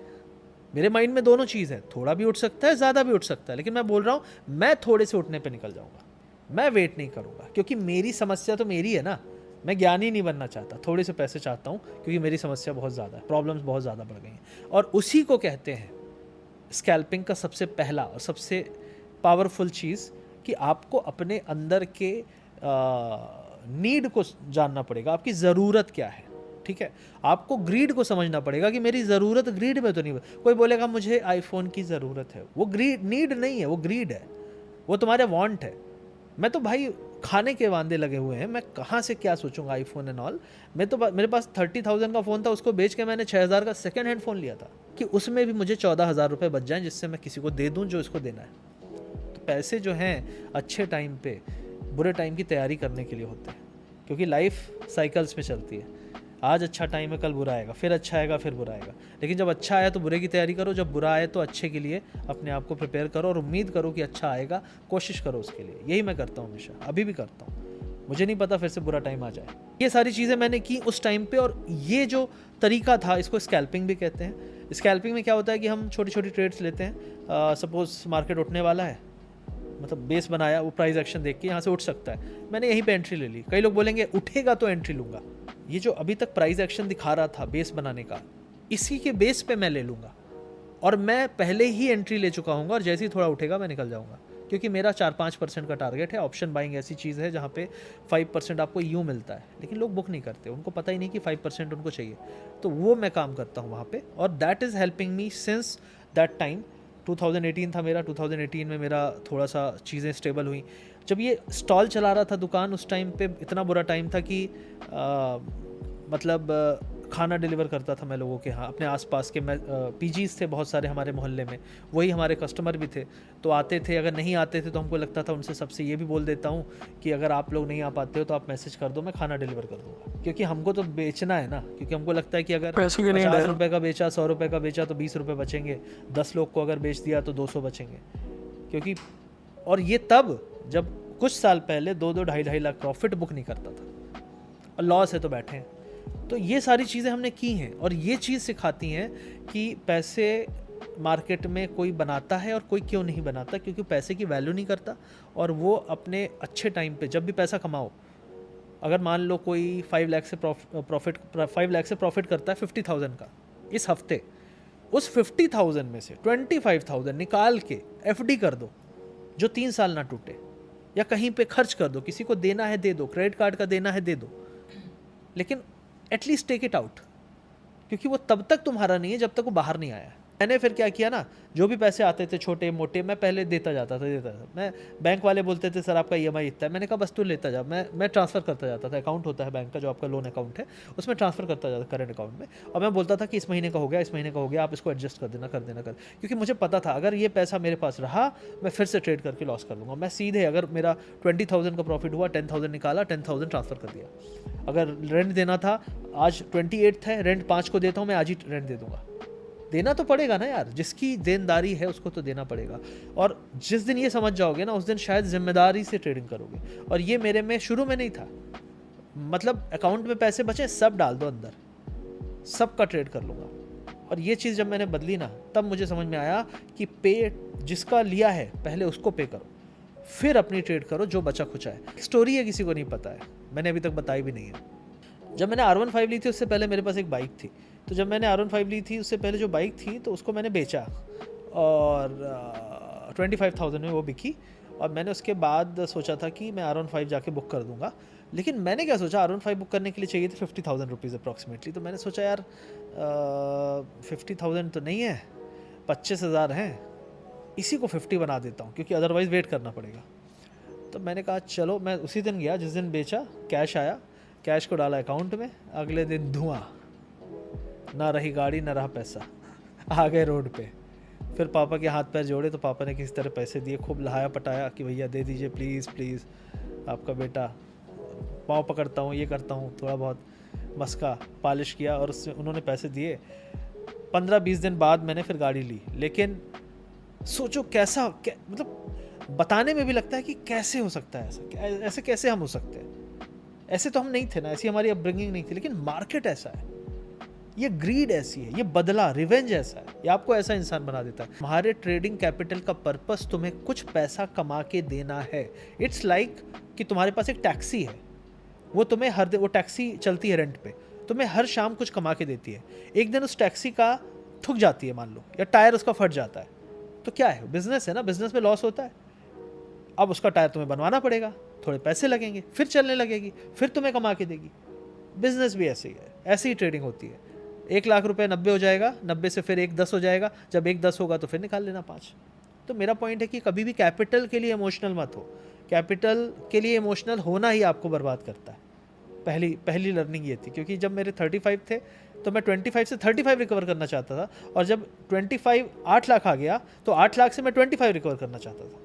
लेकिन मैं कभी ये नहीं सोचा कि 8 लाख से ठंडे दिमाग से अगर मैं आज शुरू करूंगा तो भी मैं कुछ तो कर लूँगा, 10-10 5-5 हज़ार भी निकालूंगा तो कर लूँगा। लेकिन वो पागलपंती में हम किसी और दुनिया में पहुंच जाते हैं और वहाँ पे हम बर्बाद किए। फिर उसके बाद मैंने थोड़ी अपनी ट्रेडिंग बेटर की, स्कैल्पिंग पे फोकस किया, बहुत ज़्यादा वेट नहीं किया, और एक जो बेहतरीन चीज़ की जिससे मैंने वेल्थ बनाया, मैंने 3.7 लाख से शुरू किया था, और जो पैसा मैंने 2019 और 20 के शुरुआत तक बनाया ट्रेडिंग से, सारा पैसा निकालता गया, लोन का पेमेंट, क्योंकि मैंने बताया, जैसे मैंने बात कर रखी थी कि भाई मैं पैसा थोड़ा थोड़ा आपको देता जाऊँगा, ज़िंदगी भी जीनी है। फिर जॉब भी मैंने छोड़ दी थी कोविड के जस्ट पहले, तो ज़िंदगी भी जीनी है, लोन भी पे करना है, और घर आना जाना, कितने खर्चे होते हैं यार, मतलब कहने के लिए लगता है, और लोन तो है ही, 85,000 का देना ही है।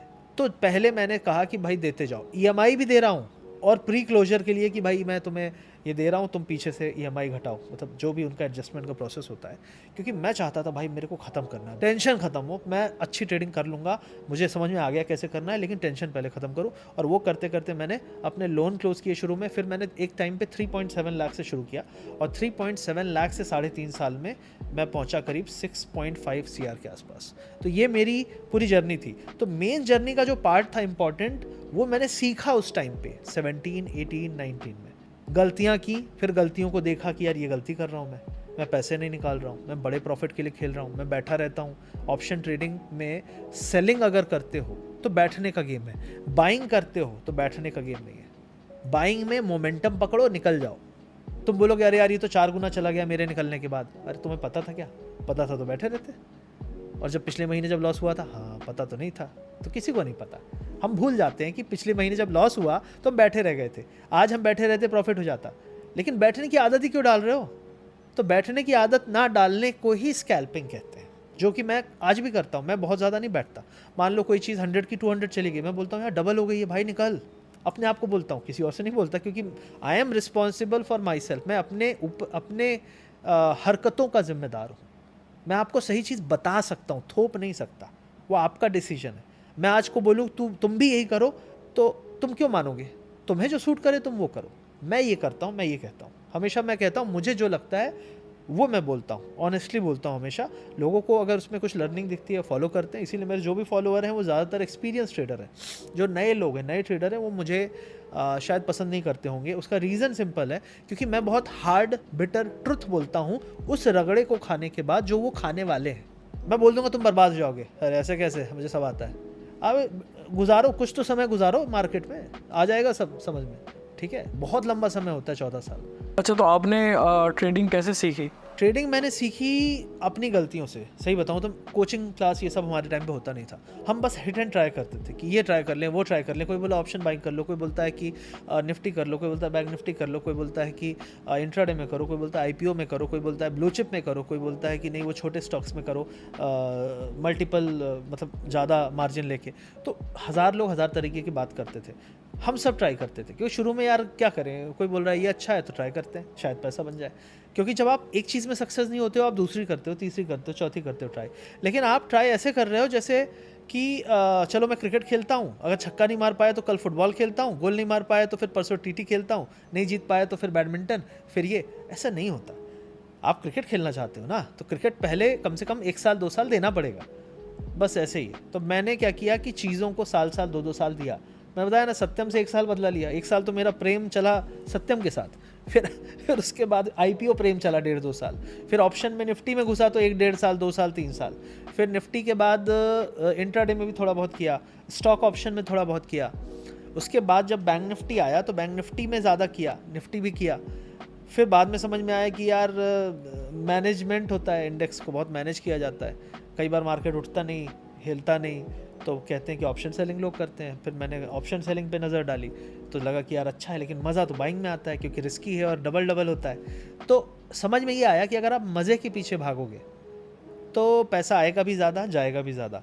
अगर आप सही में ट्रेडिंग करके वेल्थ बनाने के पीछे जाओगे तो जब मौका लगे कि यार मार्केट रेंज में है, समझ में आ जाता है, तो ऑप्शन सेलिंग करो। और अगर लगता है कि यार यहाँ से काफ़ी, जैसे कोई न्यूज़ आ गया, लाइक अदानी का न्यूज़ आ गया, या वर्ल्ड में रशिया का न्यूज़ आ गया, वॉर का, या कुछ ऐसा आ गया जहाँ पे भूचाल मचेगा, तो मार्केट भागेगा। जब भागेगा तो ऑप्शन बाइंग करना है। जब मोमेंटम हो, जब कोई इवेंट होता है, ट्रिगर होता है, तो मोमेंटम होता है। तो अभी आप किस में कर रहे हैं? मैं दोनों करता हूँ। अच्छा। मैं अभी अपने आपको ढाल चुका हूँ इस तरह। मैं पहले बाइंग करता था, मैंने अपने करियर में ज़्यादातर 80-90% ऑप्शन बाइंग की है, लेकिन मैंने ऑप्शन सेलिंग भी की है। और मुझे ये रियलाइज़ हुआ कि मार्केट को 1 से 2 दिन का समय दो।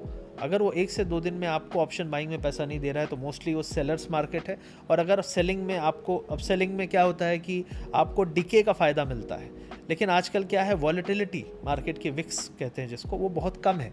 तो जब कम होती है वॉलेटिलिटी तो मार्केट ज़्यादा हिलेगा ही नहीं, जब हिलेगा ही नहीं तो कुछ मिलेगा ही नहीं। तो ऑप्शन सेलिंग में क्या है, तो लोग जब तक कमा रहे हैं, लेकिन अचानक से अगर भागा तो लॉस बहुत होता है। तो कई बार मार्केट थोड़ा टफ होगा, डिफ़िकल्ट होगा, ये सब फेजेस ऑफ मार्केट है, सीखेंगे लोग समय के साथ। मैंने इतने साल झेला है, जो आज मार्केट देख रहा हूँ 2 महीने 3 महीने से, ये मैंने 10 साल में नहीं देखा। जो पिछले साल देखा था वो उसके पहले 9 साल में नहीं देखा। तो मार्केट इज़ कंटिन्यूसली चेंजिंग, तो आपको अपने आप को बदलना पड़ेगा। तो यही मैं कोशिश करता हूँ कि मैं जैसा मार्केट वैसी ट्रेड। अगर लेट सपोज किसी को जो ट्रेडिंग है वो लर्न करनी है, जैसे यूट्यूब पे तो बहुत सारे ट्यूटोरियल अवेलेबल है, तो आप उनको क्या रिकमेंड करोगे कि कहाँ से शुरुआत करें, और क्या उनको स्टेप बाय स्टेप जाना चाहिए जिससे वो ट्रेडिंग में शुरुआत कर सके? अगर ट्रेडिंग में शुरू करना है किसी को, पहली चीज़ तो डीमैट अकाउंट चाहिए। दूसरी चीज़ है, डीमैट अकाउंट के बाद उनको पता होना चाहिए कि उनको ट्रेड कहाँ करनी है। मेरा मानना है जब भी आप शुरू करते हो तो आपको इंट्राडे ट्रेड करना है, आपको फ्यूचर ऑप्शन में भी ट्राई करना है। और कोई बोलता है मैं यार 5,000 रुपये लेके आया हूँ मार्केट में, कुछ करना है, तो मोस्टली वो ऑप्शन बाइंग करेगा, जो कि सबसे रिस्की और सबसे बर्बाद करने वाली चीज़ होती है, जो शुरू में लोगों को करती है। तो वो बेटर है कि ना आए। तो शुरू में क्या करें? शुरू में वो क्या करे, शुरू में ऑब्जर्व करे। आप बस देखो ऑप्शन, अरे ये ऑप्शन चल रहा है यार 60 रुपये का है, एक पेन कॉपी लो और लिख दो कि ये 60 रुपये का, मुझे लगता है मार्केट ऊपर जाएगा, ये 60 का 120 जाएगा। और उसको पूरे दिन मत देखो। शाम को जब बंद हो जाए मार्केट तो चार्ट खोलो और देखो कि क्या वो 60 रुपये का 120 गया था ड्यूरिंग द डे। अगर गया था तो आपका एनालिसिस सही है। पहली चीज़ ये नहीं है कि आपकी ट्रेड सही होनी चाहिए, पहले तो आपका सोच सही होना चाहिए, आपका थॉट प्रोसेस कि यार क्या मैं सही सोच रहा हूँ मार्केट को देखते हुए। क्योंकि मार्केट गेस नहीं होना चाहता, मार्केट क्या चाहता है कि आप उसको प्रेडिक्ट ना कर पाओ। ये ग्रुप है, ये बहुत लोगों का मिक्सड ऑफ इमोशन है। वो चाहता है कि तुम आम आदमी उसको ना पकड़ पाए, वो हमेशा उल्लू बने। मार्केट ये चाहता है, क्योंकि बिग मनी मार्केट को चलाता है। देखिए बिग मनी कौन है, जिस आदमी के पास 10,000 करोड़ है। छोटा पैसा कौन है, रिटेलर, हम लोग जैसे, ठीक है, जो कोई भी, मतलब मैं कह रहा हूँ अप टू 1 करोड़ वाला भी छोटा पैसा है, लेकिन जिसके पास 10,000 करोड़ है ना, वो मार्केट को बदल सकता है।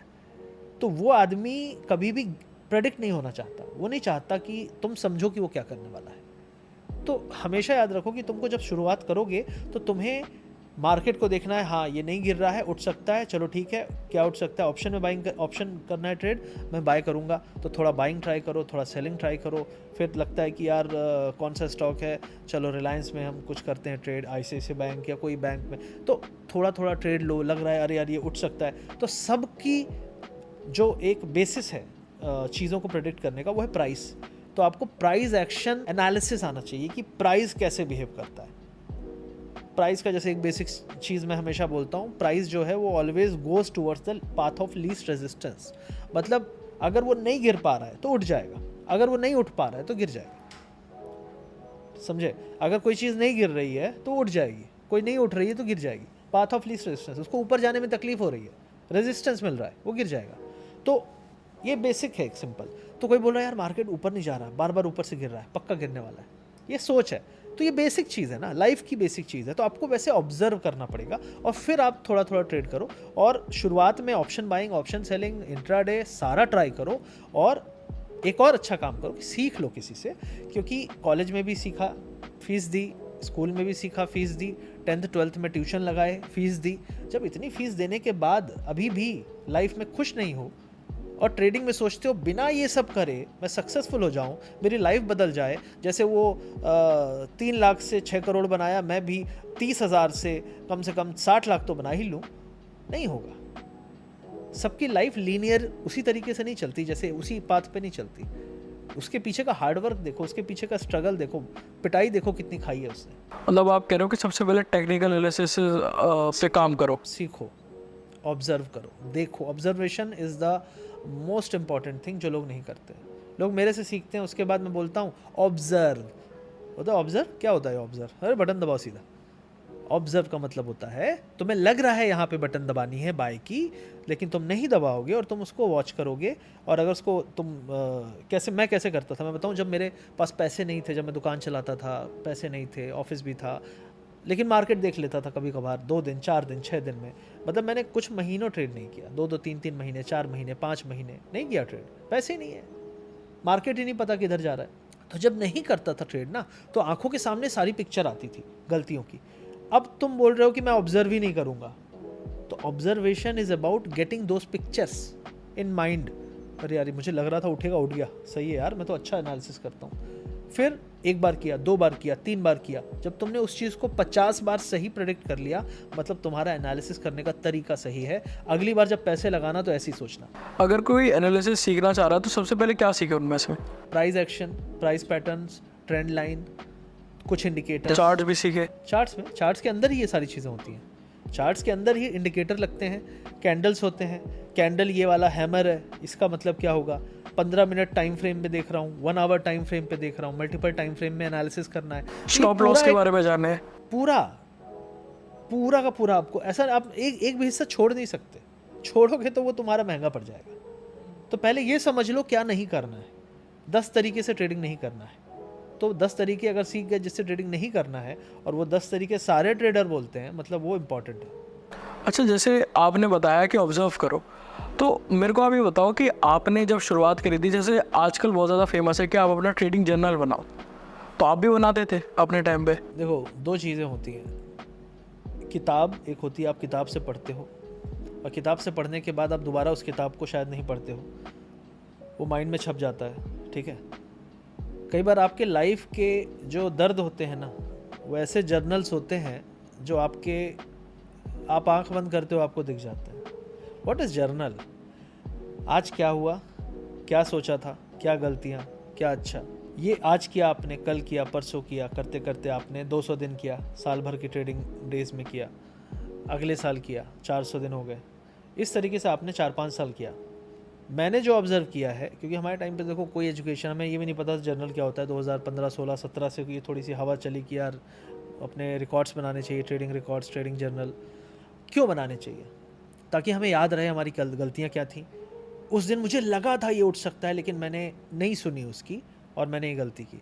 लेकिन मेरा पॉइंट क्या है ना, आप कितना भी जर्नल बना लो, अगर वो जर्नल आपके सामने नहीं आता ऑटोमेटिकली, आप ट्रेड कर रहे हो और तुम यही गलती करने, मतलब एक ऑटोमेटिक आवाज़ आए और बोले कि तुम वही गलती करने वाले हो जो तुमने 5 दिन पहले की थी, stop it. Until and unless that happens, that journal has no meaning. कितने लोगों ने इंजीनियरिंग की जो किताबें हैं पढ़ी हैं, इवन इफ इंजीनियरिंग वाले लॉजिक्स उनकी पर्सनल लाइफ में, रियल लाइफ में लग रहे हैं। तो अपने आप को सेटिस्फाई करने के लिए तो आप 1000 चीज़ें कर सकते हो, लेकिन मेरा मानना है कि जब तक वो चीज़ें आपके दिल और आपके दिमाग में नहीं बैठेगी, no journal can change you, no journal can help you. तो trading journal has meaning, but only if कि आपको उस जर्नल को दोबारा खोलने का कोई सिस्टम हो, वो रिमाइंड करा दे आपको, आप ऐसे हो कि आज जब आप अपनी गलतियां डालो तो तुरंत से वो आपको बोले कि ये वाली गलती तुमने 350 बार की है, automatic something like that. I assume कि ऐसा होना चाहिए ट्रेडिंग जर्नल, और ऐसा नहीं है। वो लिख दिया कॉपी में ये है, कितनी बार उसको पलटोगे पन्नों को, क्योंकि ट्रेडिंग आज भी है, कल भी है, अगले साल भी रहेगी। तो ये मेरा मानना है कि ट्रेडिंग जर्नल से बेटर है आप अपने ठंडे दिमाग से हर वीकेंड सोचो कि इस पूरे हफ्ते मैंने क्या किया, कौन सी ऐसी गलती थी जो मैंने उसके एक हफ्ते पहले भी की। अगर सोचोगे बार बार सोचोगे तो आपके माइंड में ही इतना कुछ रिकॉर्ड बन जाएगा अपनी गलतियों का, अपने अच्छे आदतों का, कि आपको लिखने की ज़रूरत नहीं पड़ेगी। लिखने में कोई बुराई नहीं है, लेकिन उसको दोबारा से वापस जाने के लिए कुछ ऐसा सिस्टम बनाओ। मेरा मानना है कि जर्नल से बेटर है कि आप एक्सेल शीट में कुछ लिस्ट बनाओ of the mistakes of each day, और फिर उनका काउंट करो महीने में कि ये मिस्टेक मैंने कितनी बार की। जैसे ओवर ट्रेडिंग, मैंने कहा ओवर ट्रेडिंग क्यों की मैंने आज, तो मैं देखूंगा अरे यार पूरे साल भर में मैंने कम से कम 50 बार ओवर ट्रेडिंग ही की है। एक्सेल शीट बता देगी ना कलर की ओवर ट्रेडिंग 50 बार रिपीट हुई। कुछ ऐसा करो जो तुम्हें शीट खोलते ही दिखा दे यार ओवर ट्रेडिंग टॉप पे चल रही है मेरी गलतियों में। अच्छा, एक्सपायरी के दिन मैंने ऑप्शन ले लिया और मैं बैठा रहा 3 बजे तक, यार ये सेकंड हाईएस्ट गलती है मेरी। अब समझ में आ गया तुमको तुम्हारी दो गलतियाँ, तो वो करना है रियल चीज़। आपका जो पूरा स्टोरी है, जैसे 2015 में आपने 35 लाख का प्रॉफिट किया था, मतलब लोन वोन अगर हटा भी दे तो 25 लाख का था। हाँ, तो ये कह सकते हो कि चलो प्रॉफिटेबल थे थोड़ा, फिर एकदम से फेलियर आया, तो लाइफ में क्या चेंजेस आए, मतलब पर्सनल लाइफ में भी और प्रोफेशनल लाइफ में भी? देखो, जब प्रॉफिट हो रहा था तो प्रोफेशनल लाइफ में कॉन्फिडेंस अच्छा हाई रहता था, पर्सनल लाइफ में भी कॉन्फिडेंस हाई रहता था, बड़ी बड़ी बातें करते थे।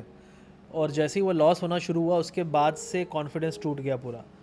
ऑफिस में काम करने में मन नहीं लगता था, ठीक है, और ट्रेडिंग गड़बड़ हो गई और चीज़ें ऐसी बिगड़ रही थी, मतलब कहते हैं ना कि आपको लगता है यार कल का दिन थोड़ा बेटर हो जाए, कल का दिन थोड़ा बेटर हो जाए, फिर अगला दिन थोड़ा बेटर हो जाए। तो लाइफ को ना, ये जो मार्केट है ये आपकी लाइफ को अपसाइड डाउन कर देता है, टोटल पलट देता है।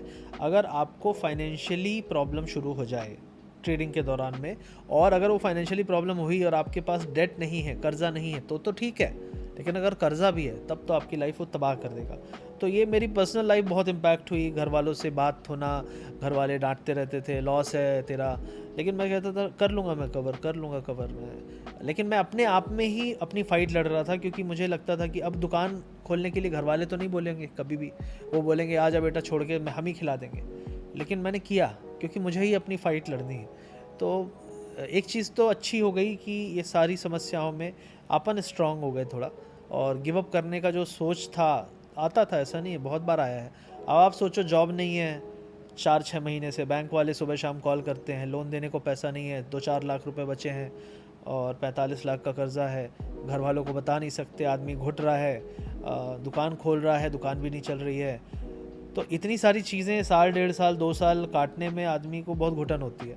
तो उस टाइम पे बस एक ही चीज़ ये सोचना है, जस्ट कीप ऑन मूविंग, आगे चलते रहो। एक लाइन है मेरे को किसी ने कहीं पे दिखाई थी कि जब बहुत तूफ़ान आए ना तो आगे बढ़ते रहना ज़रूरी नहीं है, जब बहुत तूफ़ान आए तो खड़े हो जाओ, खड़े होना भी आगे बढ़ने के समान है। तो मुझे ऐसा लगता था कि मैं और पीछे जा नहीं सकता, इससे क्या ही गिरूंगा, लॉस हो गया है, लोन है, घर वालों से बात नहीं हो रही, लाइफ डिस्टर्ब है, जॉब नहीं, तो इससे नीचे तो मैं गिर नहीं सकता, जो है ऊपर ही है उठने के लिए। तो बस टिका रहता हूँ किसी तरीके से, टिके रहो बस, एंड दैट्स द लर्निंग। और मैं बता रहा हूँ इतने सारे मैसेजेस, मेल्स मुझे आ रहे हैं पिछले महीने, 2 महीने, 3 महीने से, कि मैं बता नहीं सकता।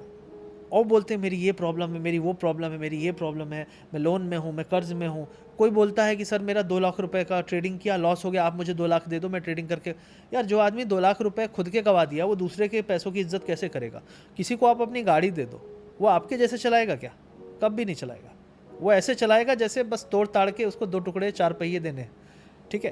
तो this is the situation with fund also and everything. Life में अपने पैसे ही सबसे अच्छे लगते हैं, जिम्मेदारी के साथ आप काम करते हो, और अगर आप उसको उड़ा चुके हो तो वो उसके बाद की जो लेसन है वो आप ही को सीखने पड़ेंगे, कोई और मदद नहीं करने वाला। मेरी लाइफ की इतनी ट्रेजेडी रही है कि मैं जब पैसा या कुछ करने के लिए घर वालों के लिए सोचता था तो मेरे पास पैसे नहीं थे, ठीक है। और जब मेरे पास पैसे आए तो मैं कुछ कर ना पाया। मेरी मम्मी लास्ट ईयर अक्टूबर में एक्सपायर हुई बिकॉज ऑफ कैंसर। 10 महीने बैटल चला और उसके 6 महीने पहले से उनको समस्याएं थी, प्रॉब्लम्स थी, लेकिन अब क्या कर सकते हैं, रिग्रेट है ना। और क्या है, कई बीमारियां पहचान में नहीं आती तो नहीं पहचान में आई, लेकिन पैसा था मेरे पास उस टाइम, ट्रेडिंग से कमाया था, तो मैंने पूरा सब किया जो कर सकता था, सब किया कैश में, जो भी मतलब बैंक से जो भी अकाउंट में। लेकिन मेरे पास वो नहीं था, हेल्थ इंश्योरेंस उनका नहीं था, हो सकता था लेकिन नहीं हुआ कुछ कॉम्प्लिकेशन से। बट जो हुआ, जो बन पड़ा वो किया। लेकिन मैं कह रहा हूँ कि जब आपके पास पैसा आएगा ना, life is so important at any juncture. आज के समय में आपको लग रहा है सब ठीक तो है मेरी लाइफ में, क्या दिक्कत है, लेकिन आप भूल रहे हो कि आपकी एज हो रही है, आपके पेरेंट्स की एज हो रही है, और टाइम जा रहा है, हर दिन टाइम जा रहा है। और जैसे जैसे वो बूढ़े होंगे, जैसे जैसे आपकी एज बढ़ेगी, आपकी जिम्मेदारियां बढ़ेंगी, समस्याएं बढ़ेंगी, कम नहीं होने वाली है। और अगर आपको लगता है पैसे से प्रॉब्लम सॉल्व कर सकते हो तो मे बी यस, लेकिन पैसा तो कमा लो, प्रॉब्लम आए इससे पहले। तो मैं वही कहता हूँ कि सब कुछ लिखा है। और मेरी मम्मी हमेशा कहती थी कि यार आर्मी में चले जाते तो मेरी सेवा कौन करेगा, कौन करेगा। और सीरियसली कोविड में मैं 1.5 साल घर पे रहा। कोविड के बाद अभी जब उनको कैंसर हुआ तब मैं पूरा हर दिन उनके साथ रहा। तो मुझे लगता है कि जो होता है अच्छे के लिए होता है, कि मैं आर्मी नहीं गया, लेकिन कहते हैं ना कि काम, एक खुशी अंदर से यही है कि यार मैं ना कर पाता ना तो बड़ा गिल्ट होता, और मैं मनी वाइज भी हेल्प नहीं कर पाता तो बड़ा गिल्ट होता। तो आपको सक्सेस भी सही टाइम पे मिलेगी जब आप उस लायक बन जाओगे। तो जल्दी से फटाफट अपने आप में बदलाव करना शुरू करो, उस लायक बनो, क्योंकि प्रॉब्लम कहीं से कभी भी आ सकती है। जानना चाहूँगा कि आपका हाईएस्ट लॉस कब हुआ था और फिर हाईएस्ट प्रॉफिट कब हुआ था? हाईएस्ट लॉस मेरा हुआ है, I think in terms of value बोलूँ, परसेंटेज तो अलग चीज़ होती है, जैसे मैंने कहा कि वो अलग चीज़ है, लेकिन इन terms of value of total कि मैंने जो लॉस किया वो जनवरी में था, इसी साल? हाँ इसी साल था। वो अदानी वाला इशू जब हुआ था, मैंने उसके बारे में बताया भी है वीडियो में। तो that was close to 1.19 CR crore. अच्छा। और जो मेरा हाईएस्ट प्रॉफिट है, मैं एक्चुअली एक दिन का बताना मुझे इतना जचता नहीं है, लेकिन मैं महीने का बताऊंगा। और मेरा highest profit for the month was almost 2 CR जो मैंने कमाया था। और फिर उसके बाद एक और था 1.91 CR, 1.91 करोड़। देखिए ट्रेडिंग में क्या है ना, मैंने एक चीज़ समझा, बड़े प्रॉफिट बड़े लॉस आप लोगों को अच्छे लगते हैं, और यार ये तो बड़ा पैसे बनाता है, और फिर उसके बाद थंबनेल बन जाता है कि एक दिन में 1 करोड़ रुपए। बट प्रॉब्लम क्या है ना, जो आदमी एक दिन में 1 करोड़ कमाता है तो वो एक दिन में 1 करोड़ गवाता भी होगा। वो बताएगा नहीं आपको, लेकिन वो गवाता होगा, एटलीस्ट 50, 60, 70 तो गवाता ही होगा। 1:1 risk reward is what most of the traders pro play with. अगर उसका टारगेट 2% है तो उसका रिस्क भी 2% का होता है। वो बोलेगा अरे मैं तो 0.5, 1:4 RR, ये बोलने वाली बातें हैं। ऑप्शन बाइंग में आप छोटे स्टॉप लॉस नहीं रख सकते।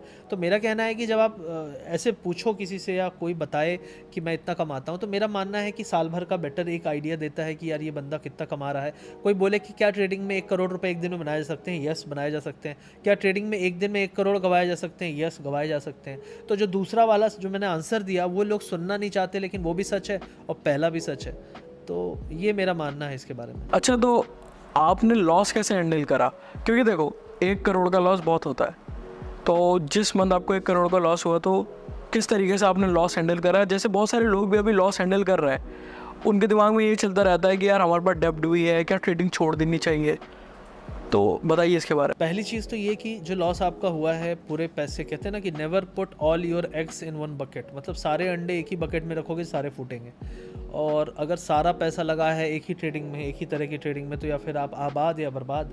तो मेरा मानना ये है कि ऐसी ट्रेड मत करो। पहली चीज़ ये है कि मेरा जो मैक्सिमम कैपिटल मैंने यूज़ किया था 20-25% था, और वो 25% जो मेरे टोटल पैसे थे उसका 20% लॉस था, जो वो था अगर मैं वैल्यू वाइज करूँ। लेकिन मैं अगले महीने 1.91 कमा लिया, तो अब मैं बोलूँगा मेरे टोटल पैसे का मैंने 30% कमा लिया। फिर मुझे ये समझ में आया कि बड़े कैपिटल में ट्रेड करने में आपको बड़ा बड़ा दिखावा तो अच्छा लगता है, लेकिन आपको मेंटली तोड़ देता है।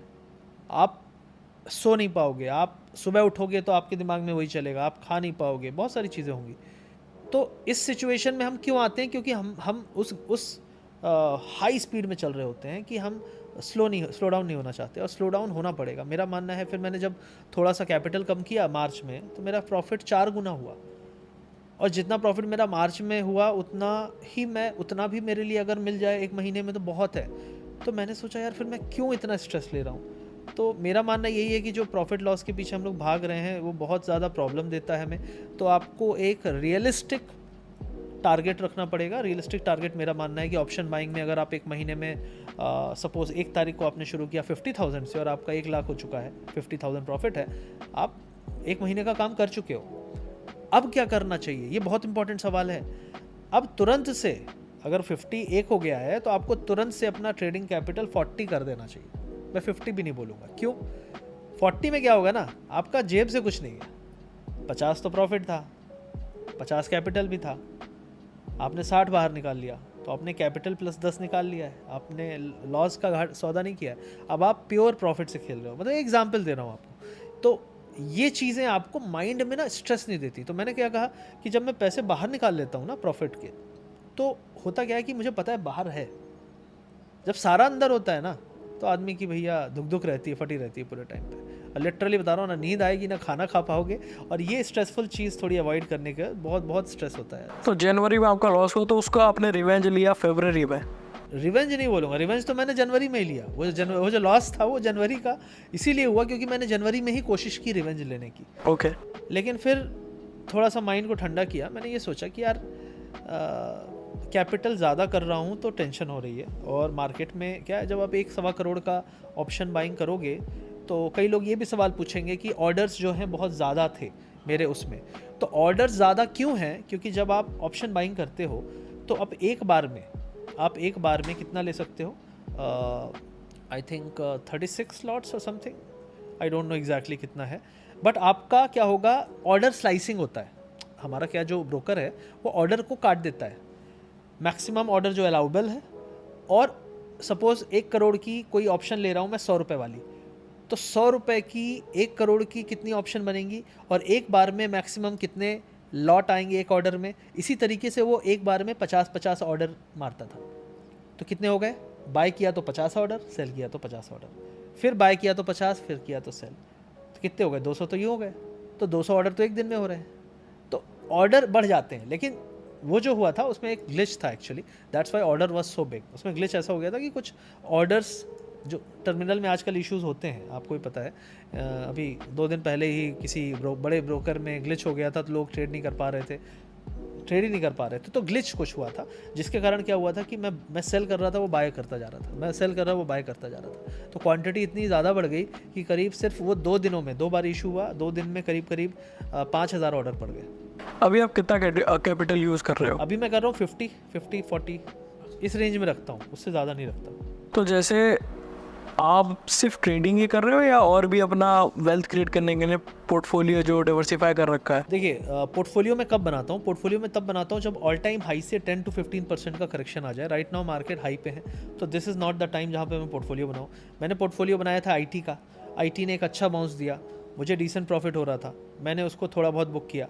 तो मेरा जो मेनली पोर्टफोलियो बनाने का तरीका वो ये है कि जब तक मार्केट गिरेगा नहीं हाई से, ऑल टाइम हाई जो रिसेंट का हाई बनाया था उससे 10-15% का करेक्शन आए, शेयर 15-15, 20-20% सस्ते मिले, तो अच्छे शेयर मैं उठाता हूँ। अदरवाइज़ मैं उस पैसे को, क्योंकि अभी इंटरेस्ट रेट्स बहुत हाई हैं, तो मैं ज़्यादातर पैसे एफडी में रखता हूँ। और अपना आप टोटल कितना कैपिटल यूज़ करते हो? मतलब अगर आप टोटल कैपिटल बोलो तो 10-15% से ज़्यादा मैं कैपिटल से ट्रेड नहीं करता हूँ। और इन्वेस्टमेंट जो करता हूँ टोटल, अगर मेरे पास मान लो 100 रुपये है, टोटल वेल्थ है मेरी, तो 100 रुपये में से 25% ही स्टॉक मार्केट में जाएगी। अच्छा, अगर कोई ट्रेडर नया शुरुआत कर रहा है तो उसको डिसिप्लिन रखना चाहिए ट्रेडिंग के अंदर, जैसे आपने भी करा था, तो बहुत बारी डिसिप्लिन नहीं रहता, तो उसको कैसे मेंटेन करें? देखो, डिसिप्लिन मेंटेन करने के पहले पता होना चाहिए कि इनडिसिप्लिन क्या है। इनडिसिप्लिन हर इंसान का अलग है। कोई इंसान कोई खुराफात कर रहा है, कोई कुछ कर रहा है। तो अगर मैं बोलूँ तो आप सिर्फ एक चीज़ देखो, कोई भी ट्रेडर है जो स्ट्रगल कर रहा है वो ये देखे कि उसको किन चीज़ों के कारण पिछले 1 महीने में लॉस हुआ। चीज़ें कैसे, मैं ये चीज़ कई बार बोला हूँ कि मैंने थर्सडे को एक्सपायरी होती है ऑप्शन की, मैंने वेडनेसडे को ऑप्शन ले लिया 20 रुपये वाला बैंक निफ्टी का, और मुझे उम्मीद है भगवान बस इसको डबल कर देना। अब वो डबल नहीं हुआ तो 0, तो क्या ये जुआ ही तो है। ये मेरी पहली गलती है। दूसरी गलती क्या करता हूँ, सुबह बाय करूँगा और लॉस हुआ तो निकल जाऊंगा, फिर घुसूंगा, क्योंकि मैंने 20 में खरीदा, वो 18 आया, मैं निकल गया डर के मारे, फिर वो 24 भाग गया, फिर मैं घुस रहा हूँ 24 पे, फिर 23 आया, फिर मैं निकल गया, फिर वो चला गया 30, फिर मैं 30 पे घुस रहा हूँ, तो मैं क्या कर रहा हूँ, मैं पागलपंती कर रहा हूँ। वो 20 से 30 चला गया, अगर एनालिसिस किया होता तो 20 पे लेके बैठे होते। तो थोड़ा सोच लो लेने के पहले, पूरे दिन लेना नहीं है। मैं वही कह रहा हूँ, जब मैं इतनी ज़्यादा ट्रेड करने के बाद भी प्रॉफिटेबल रहता हूँ तो सोचो मैं वेट कितना करता हूँ।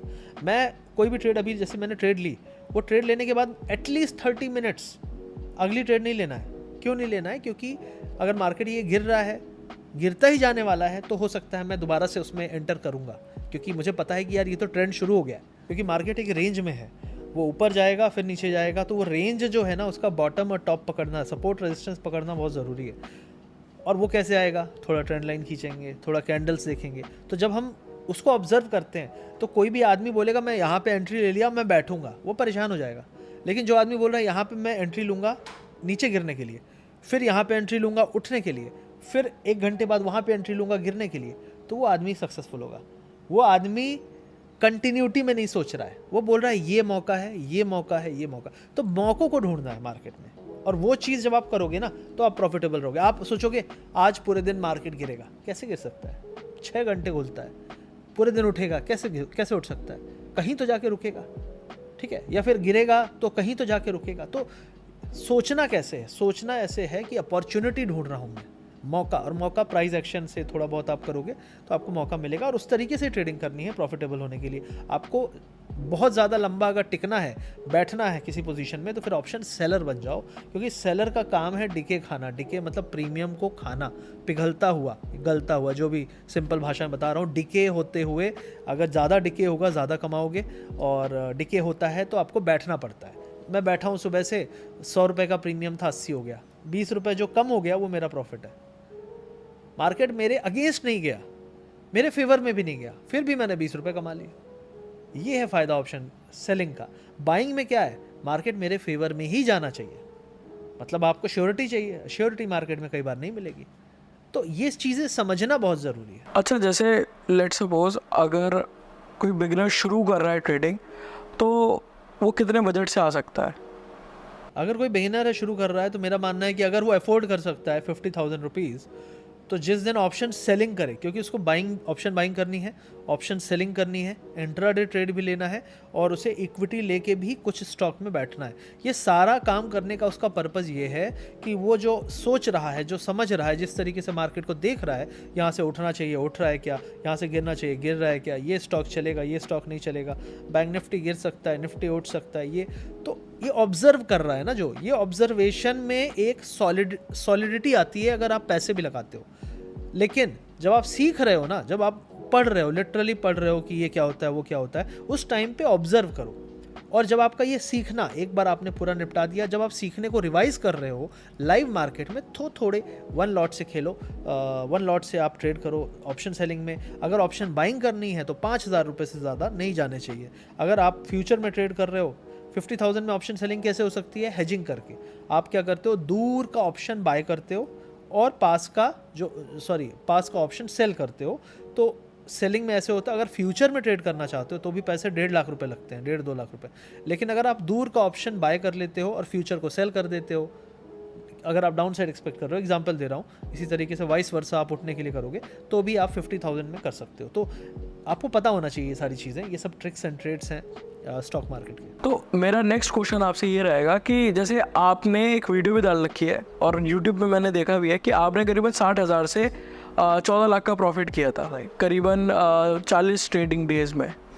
तो बहुत सारे लोग, जैसे जब मैंने उनसे पूछा कि मैं आपके साथ वीडियो कर रहा हूँ, तो उन्होंने बोला यार अगर हमें 10,000 रुपये से 10 लाख का प्रॉफिट करना है तो कैसे होगा, क्या स्ट्रेटजी यूज़ करनी पड़ेगी, क्या माइंडसेट रखना पड़ेगा? ये जो चीज़ मैंने की थी इसको कहते हैं स्कैल्पिंग। और स्कैल्पिंग जब आप करते हो तो कुछ चीज़ें इंपॉर्टेंट हैं। पहली तो चीज़ है स्कैल्पिंग विथ मनी मैनेजमेंट। मतलब कि money management in a sense, मेरे हिसाब से मनी मैनेजमेंट का मतलब है कि अगर मैंने 10,000 से ट्रेडिंग शुरू की और 10,000 से ऑप्शन बाइंग है, पहली चीज़ मैंने कहा टेक्निकल एनालिसिस सॉलिड होना चाहिए, आपका कन्विक्शन ऑफ डायरेक्शन सॉलिड होना चाहिए, जिसको कहते हैं कि भाई यहाँ तक आया, अब यहाँ से उठेगा।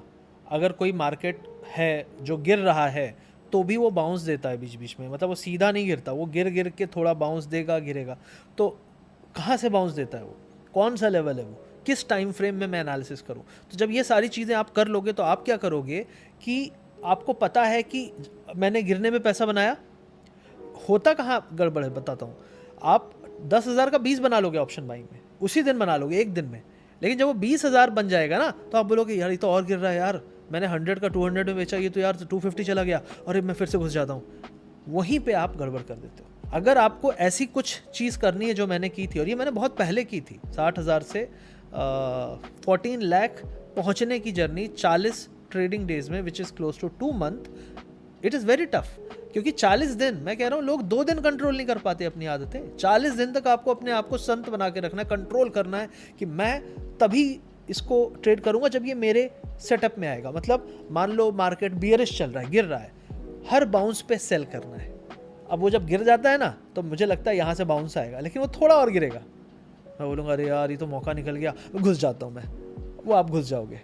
लेकिन कभी भी दुनिया में आप कहीं भी चले जाओ, जब मार्केट गिरता है तो उठता, एक बार तो बाउंस मारता ही है, कभी भी, कितना भी बड़ा फॉल आए, चाहे रशिया का वॉर कह लो, अदानी इशू कह लो, कुछ भी गिरा तो एक बाउंस भी शार्प आएगा।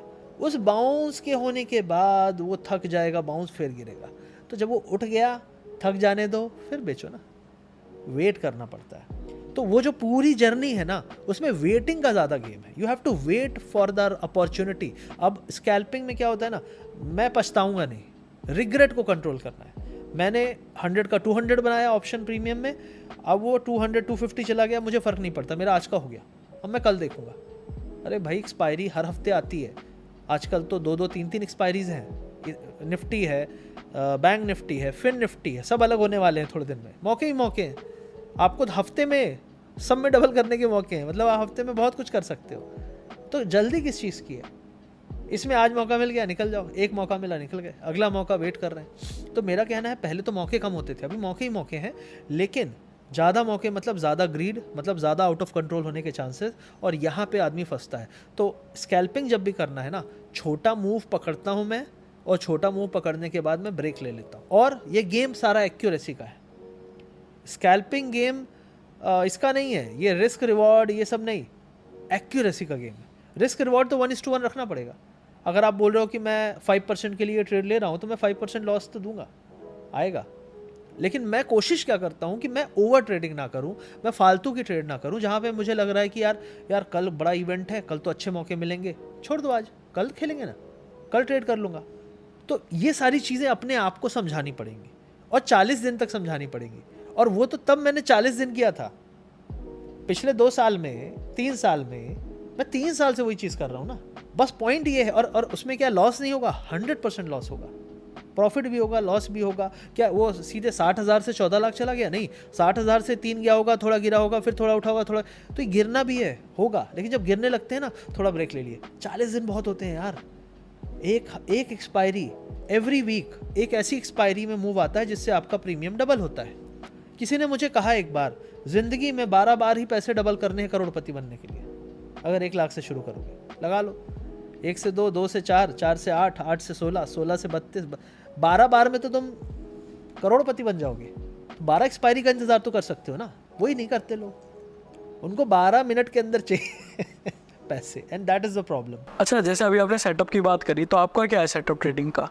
मेरा ट्रेडिंग का सेटअप है बेस्ड ऑन प्राइस एक्शन, सबसे बेसिक है। मैं ट्रेंड लाइंस ड्रॉ करके, और अपना कुछ इंडिकेटर्स हैं, ओवरबॉट, ओवरसोल्ड, सपोर्ट रेजिस्टेंस बहुत ज़्यादा मैं वॉच करता हूँ। आज की मार्केट की बात करेंगे, जब हम लोग का मार्केट आज हाई पे था, मैंने अपने दोस्त से बोला, if it has to fall it has to be today, because expiry है, चीज़ें शांत हैं, शांत में ही बड़ा प्लेयर गेम खेलता है। क्योंकि उसको देखो, stock market is all about big player eating small players money. बड़ा जो वेल है, बड़ा शार्क जो है, वो छोटे मछलियों को खाता है।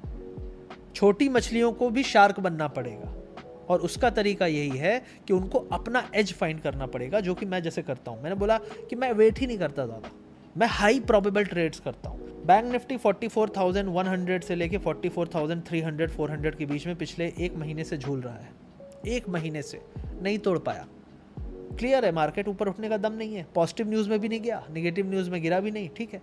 तो अब इसमें क्या सेटअप लगाऊंगा मैं कि मार्केट के ऊपर जाने की हिम्मत नहीं है, तो क्या कर सकते हो आप, हर बाउंस पे कॉल सेलिंग कर सकते हो, ऑप्शन सेलिंग 44, 300, 400, 500 बैंक निफ्टी का कॉल सेल करो।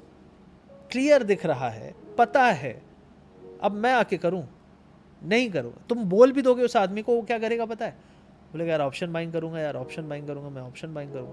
अब जो आदमी ब्रेन वॉश्ड हो चुका है ना अपने ही थॉट्स में, उसको बदले की आग में झुलस रहा है, वो उसको सिर्फ ऑप्शन बाइंग दिखती है, उसको आप नहीं समझा सकते। अच्छा, तो आप बैंक निफ्टी में करते हो, निफ्टी 50 में, या? मैं निफ्टी और बैंक निफ्टी में ज़्यादा फोकस करता हूँ, फिर निफ्टी मैंने अभी सीरियसली शुरू नहीं किया। तो अगर मैं आपसे पूछूं कि आपका पिछले साल का प्रॉफिट क्या था और इस साल का प्रॉफिट क्या चल रहा है अभी? पिछले साल का जो मेरा प्रॉफिट था वो अप्रॉक्सीमेटली था 1.25 CR, लेकिन वही ब्रोकरेजेस चार्जेस सब कटते हैं काफ़ी सारे, क्योंकि ट्रेड्स में आप कभी ओवर ट्रेडिंग कर लोगे, ज़्यादा ट्रेड्स होते हैं, फाइट करते हो, स्कैल्पिंग करते हो।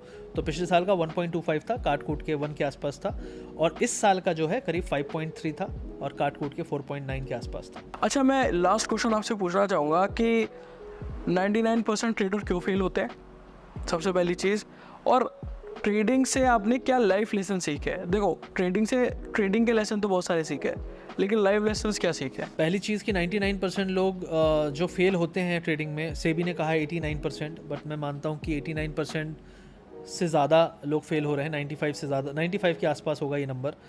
कुछ लोग फ्लैट रहते हैं, ना कमाते हैं ना कमाते हैं। तो फ्लैट वालों को तो आप ये मान लो कि टाइम वेस्ट जा रहा है, time is more precious than money, तो कुल मिला के वो लॉस ही कर रहे हैं।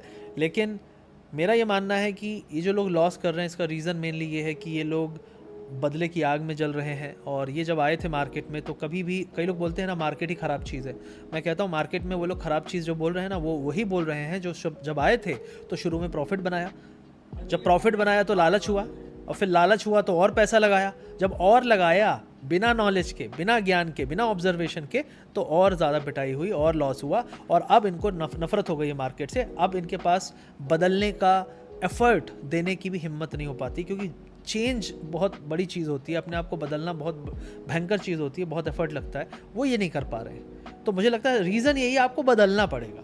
कितनी यार, मैं 14 साल के अपने ट्रेडिंग करियर में, स्टॉक मार्केट करियर में, मैंने अपने आप को सैकड़ों बार बदला है। कभी कुछ बदला, छोटे छोटे ट्वीक्स किए, छोटे छोटे चेंजेस किए, तब जाके यहाँ पे हैं। और अभी भी गलतियाँ होती हैं, तो क्या करेगा कोई? भाई गलतियाँ तो होंगी, आज भी होंगी। वो गलतियाँ होती हैं जो पहले कभी नहीं हुई। ओवर कॉन्फिडेंस में एक बार मैं ट्रेड ले रहा हूँ, मैंने कहा यार मार्केट तो यहाँ से गिरने वाला है, मैंने 2 प्रीमियम ऐड करके रखे थे, एक कॉल एक पुट, दोनों 250 के आसपास चल रहे थे, 250। अब सोचो किस्मत, मतलब गलतियाँ जो होती हैं वो पहले कभी नहीं होती थी। ओवर कॉन्फिडेंस, मैंने दोनों को अगल बगल, मैं प्ले जो वॉच लिस्ट बनाता हूँ उसमें पहले कॉल फिर पुट, तो बियरिश मूव के लिए अलग लगाता हूँ और लाइन से नहीं लगाता। उसका रीज़न इसलिए है क्योंकि फिर आपको क्या होता है कि सेम वैल्यू के प्रीमियम में कन्फ्यूजन हो सकता है, वो भी 100 चल रहा है, ये भी 100 चल रहा है, वो तो मूव हो रहा है ना, कोई 98, 100, 198 ऐसे। तो गलती मैंने क्या की, मैंने गिरने वाला है मार्केट, मेरा एनालिसिस है, मैं फ़ोन पे बात कर रहा हूँ, मैंने पुट की जगह कॉल ले लिया, और विद इन 10 मिनट्स मार्केट गिर रहा है। मैं दोस्त से बोल रहा हूँ यार देख मार्केट गिर रहा है यार, अपन के तो पैसे बन रहे हैं। और मैंने 2 मिनट बाद देखा, मैंने कहा लॉस, ये क्या हो गया? मैंने देखा अरे यार मैंने तो कॉल ले लिया। अब ऐसी गलतियाँ हो जाती हैं। तो गलतियाँ सबसे होती हैं, बट दूसरा क्वेश्चन जो है life lessons, that is more important, जिससे ये गलतियाँ ठीक हो सकती हैं। लाइफ लेसन ये है कि यार पैसे की वैल्यू करो, हम्बल रहो लाइफ में। हो सकता है शब्द कड़वे हो, क्योंकि सच तो कड़वा है, बोलना पड़ेगा, किसी को तो बोलना पड़ेगा ना। तो मैं हमेशा ये करता हूँ, let people hate me whatever they want to, but I will always speak truth, कितना भी कड़वा हो, कितना भी हो, क्योंकि मैं चाहता हूँ वो लोग सुधरें, मैं चाहता हूँ वो लोग बदलें, वरना मेरे जैसे जब झेलेंगे ना, सह नहीं पाएंगे। मेरा स्ट्रगल, लोग अभी 2 साल आए ही हैं मार्केट में, मैंने तो 5-6 साल स्ट्रगल किया है, पिछले साल तक स्ट्रगल किया। पैसे आ गए तो प्रॉब्लम आ गई, जब पैसे नहीं थे तब भी प्रॉब्लम थी, दुकान चलाई, ये किया, जॉब किया, सब किया। मैं तो स्ट्रगल ही कर रहा हूँ 6 साल से। इस साल अभी बैक में थोड़ा प्रॉब्लम हो गया है, तो लाइफ के स्ट्रगल तो जाते ही नहीं है। तो मैं एक चीज़ समझ गया कि भाई थोड़ा सा कूल डाउन, काम डाउन करके अपनी प्रॉब्लम से फाइट करो, अपने आप में बदलाव लाओ, हम्बल रहो अपनी लाइफ में, और अच्छे टाइम में बुरे टाइम की तैयारी कर लो in terms of money. Have all the insurances. Family में हो, मैं बोलता हूँ मार्केट कई बार ना आपको फ्रस्ट्रेट कर देगा, बहुत टायर कर देगा, आपको लगेगा यार आपकी ज़िंदगी ख़राब है, ख़त्म कर देता हूँ। नहीं, ये सबसे कमज़ोर आदमी ये काम करता है, कभी भी नहीं करना है। फाइट करोगे जीत सकते हो, क्योंकि सिर्फ बदलना है, थोड़ी थोड़ी चीज़ें बदलनी है, 10-15 चीज़ें बदल दोगे, पूरा गेम बदल जाएगा। थोड़ा सीखना है, थोड़ा समझना है और तैयारी कर लेनी है बुरे टाइम की, क्योंकि टाइम तो किसी का भी बुरा आ सकता है, राइट। बड़े बड़े बिलियनियर बर्बाद हो गए, बड़े बड़े बर्बाद लोग बिलियनियर बन गए, तो टाइम तो सबका घूमता है। आपका पूरी जर्नी में ना मैंने देखा है कि आपने बहुत ज़्यादा फाइट किया है। तो जब बुरा वक्त था तो किस तरीके से मोटिवेटेड रहते थे कि यार कुछ अभी सब, जैसे बहुत सारे लोग ना क्या करते हैं, मेरे को ईमेल भी आते हैं कि जैसे ट्रेडिंग ने मेरे को बर्बाद कर दिया, मेरे दिमाग में सुसाइडल थॉट्स आ रहे हैं।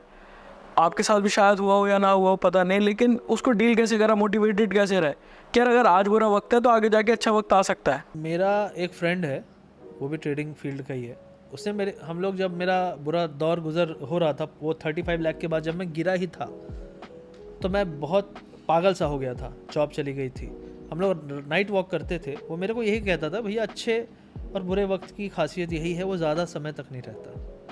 वो बुरे वक्त के लिए बोलता था क्योंकि मेरा बुरा चल रहा था, लेकिन अच्छे की भी यही खासियत है, वो ज़्यादा समय तक नहीं रहता। दोनों समय की है वो, life is like a cycle, sinusoidal curve. तो जो लोग आज बुरे दौर से गुजर रहे हैं, कुछ तो किया है जो जिसके कारण वो गुजर रहे हैं, वो किसी से शेयर कर रहे हैं। क्या जो पैसे उन्होंने गंवाए वो किसी और ने दिए थे? क्या वो नहीं सोचते कि यार मैं आज बर्बाद हूँ, मेरे 2 हाथ है, 2 पाँव है, एक भगवान ने दिमाग दिया है, कोई भी काम करना शुरू करूँगा, कुछ तो कमाऊँगा। किसी से मांगना है ना, तो ऊपर वाले से मांगो कि थोड़ी सद्बुद्धि दे और हिम्मत दे और काम करने के लिए, सोचने के लिए आइडियाज़ दे। अगर मैं पढ़ा लिखा आदमी था, मेरे को ये दिमाग क्यों नहीं आया कि मैं डिज़ाइन सिखाना शुरू कर दूँ, मैं कुछ और करना शुरू कर दूँ? क्यों आया दिमाग में कि यार होटल खोल लूँ, स्टॉल खोल लूँ? पता नहीं, आई डोंट नो। हो सकता है किस्मत ने लिखा हो कि यार तू पहले रगड़ा खा, तब तेरे को मिलेगा। तो सब कुछ डेस्टाइंड है। प्रॉब्लम है कि गिव अप करना डेस्टाइंड नहीं है। गिव अप करना आपका पर्सनल चॉइस है, जो आप ले रहे हो क्योंकि यू कांट फाइट, आप लड़ नहीं सकते, आप बहुत कमज़ोर हो, ठीक है, आपको लगता है, लेकिन ऐसा नहीं है। भगवान ने आपको सबको बराबर स्ट्रांग बनाया है। मेरे को कितनी बार थॉट आई यार, 45 लाख लॉस और बैंक वालों के फ़ोन, मैं 3-3 दिन घर नहीं जाता था, मेरे घर के सामने बैंक वाले आके बैठे रहते थे, मैं घर नहीं जाता था। मैं कहाँ रहता था? दोस्त के घर पे जाके बैठ जाता था, मैं वहीं समय बिताता था। फ्राइडे को आ गए, सैटरडे, मतलब मुझे लगता था कि मैं जाऊँ कहाँ, और पैसे हैं नहीं। कपड़े कितने दिन नहीं खरीदे मैंने, 3 साल तक फटे जूते पहनता था, अंगूठा बाहर निकला हुआ है। ये वो आदमी कर रहा है जो इतने देश घूम के आया है और घर पे नहीं बताता था, कुछ भी नहीं बताता था। फ़ोन किया, हाँ ठीक है, सब ठीक है, हाँ हाँ, दिमाग में कुछ और चल रहा है, हाँ हाँ हाँ हाँ, बस। I was preparing my self, I was thinking, सोच रहा था क्या करूँ क्या करूँ क्या करूँ क्या करूँ, किसी तरीके से तो अपने आप को सोल्यूशन। लेकिन अपनी लड़ाई खुद लड़नी पड़ेगी। मैं खुद लड़ा। लोग मांगते हैं ना, मदद करिए मदद कर, अरे क्यों कोई मदद करेगा यार आपकी, क्यों करेगा यार? माँ बाप मदद कर दें, वो बहुत सब भाग्य है। फाइनेंशियली अगर बहुत स्टेबल है, भाई बंधु कर दे, बहुत भाग्य है। कोई पड़ोसी करता है किसी की मदद। आप अनजान आदमी से मदद मांगते हो, अनजान आदमी आपको सिर्फ एक उम्मीद दे सकता है, आपको एक सही रास्ता दिखा सकता है, लेकिन आपको पैसा चाहिए। और वो पैसा किसके लिए चाहिए? ट्रेडिंग करने के लिए, लॉस रिकवरी के लिए, अपने उन गड्ढों को भरने के लिए जो आपने अपने लालच में क्रिएट किए। किसी ने वो मजबूरी में नहीं क्रिएट किए, लालच में। 2 का 4 बन गया, 4 का 8 कर देता हूँ, तब तो याद नहीं आई थी हमारी या किसी की। तो जब आप अच्छे टाइम पे किसी को याद नहीं कर सकते, तो बुरे टाइम पे मदद की उम्मीद नहीं कर सकते, ठीक है। मैंने तो ये भी सोचा कि यार मैंने घर में कभी पैसे नहीं दिए, घर में कभी कुछ भी गिफ्ट नहीं दिया, 5,000 रुपये का ऐसे ले जाके नोट तक नहीं दिया, 10,000 रुपये। मैं किस मुंह से मांगूँ? जहाँ मुझे देना चाहिए, इतने साल नौकरी करके मैं मांगने जाऊँ? दोस्तों से मांगा फिर मैंने, इससे उससे, कज़िन से, किसी से, किसी ने दिया किसी ने नहीं दिया। कई लोगों ने मदद की, आज भी उनका शुक्रगुजार हूँ कि भाई कौन मदद करता है किसी की, भगवान ही है हमारे लिए कि आज तक जी उठे, यहाँ तक आ गए। घर पे खाना बनाता था अपना खुद का, मेस में जाने का 120 रुपये की थाली, 100 रुपये की थाली, 90 रुपये की थाली के देने के पैसे नहीं थे। खुद पोहा बनाता था, मैगी बनाता था, मैगी अंडा, पोहा अंडा, ये सब चीज़ें खा खा के ज़िंदा रहा हूँ मैं कितने महीने। मेरे पास एक बार 200 रुपये थे, मेरा एक दोस्त था, उसकी भी हालत ख़राब थी, मैंने कहा यार ले तू भी 100 मैं भी 100, चलते हैं कहीं खाते। That is how I was. लेकिन उम्मीद थी, पैसे नहीं थे जेब में, लेकिन उम्मीद थी, फाइट करेंगे, देखेंगे, हो जाएगा सब ठीक। अपना सामान बेचा, अपनी चीज़ें बेची। यहाँ पे बहुत सारे लोग लॉस में होंगे, लेकिन वो अपने घर पे ज़मीनें होंगी, ज़मींदार होंगे खुद के नाम पे। नहीं, ज़मीन कौन बेचता है जी, ज़मीन कौन बेचता है? फिर गिव अप करने की बात क्यों करते हो? उसी ज़मीन पे कुछ खोल दो, फार्मिंग करो, कुछ करो। तो लोगों को पता है सोल्यूशन सामने है, लेकिन वो एक्ट नहीं करना चाहते। Easy way is begging. And जो इंसान होता है ना, मर्द होता है, जो असली फाइटर होता है, he doesn't beg, he fights. सबसे आसान है मांगना। अपने भाई से मांग लूँ, मम्मी से मांग लूँ, पापा से मांग लूँ, बहुत आसान है। तब मांगो ना कि बिल्कुल लगे कि यार अब तो बस यहाँ तक आ चुका है, दम घुट रहा है, लग रहा है गिव अप कर दूंगा, तब मांगो। उससे पहले तो कोशिश कर लो पहले इतनी कि यहाँ तक पहुँचे कोशिशें। तो ये मैंने किया यार। मेरी पूरी जो स्टोरी है सेम, ये टोटली मतलब कहते हैं ना अनफिल्टर्ड है, क्योंकि अब मुझे शर्म नहीं आती ये बोलने में। पहले बहुत आती थी यार, इतना घूमे फिरे। दोस्त भी बोलते हैं यार इतना तूने सहा, देखते तो थे हम लेकिन पूछा नहीं कभी हमने।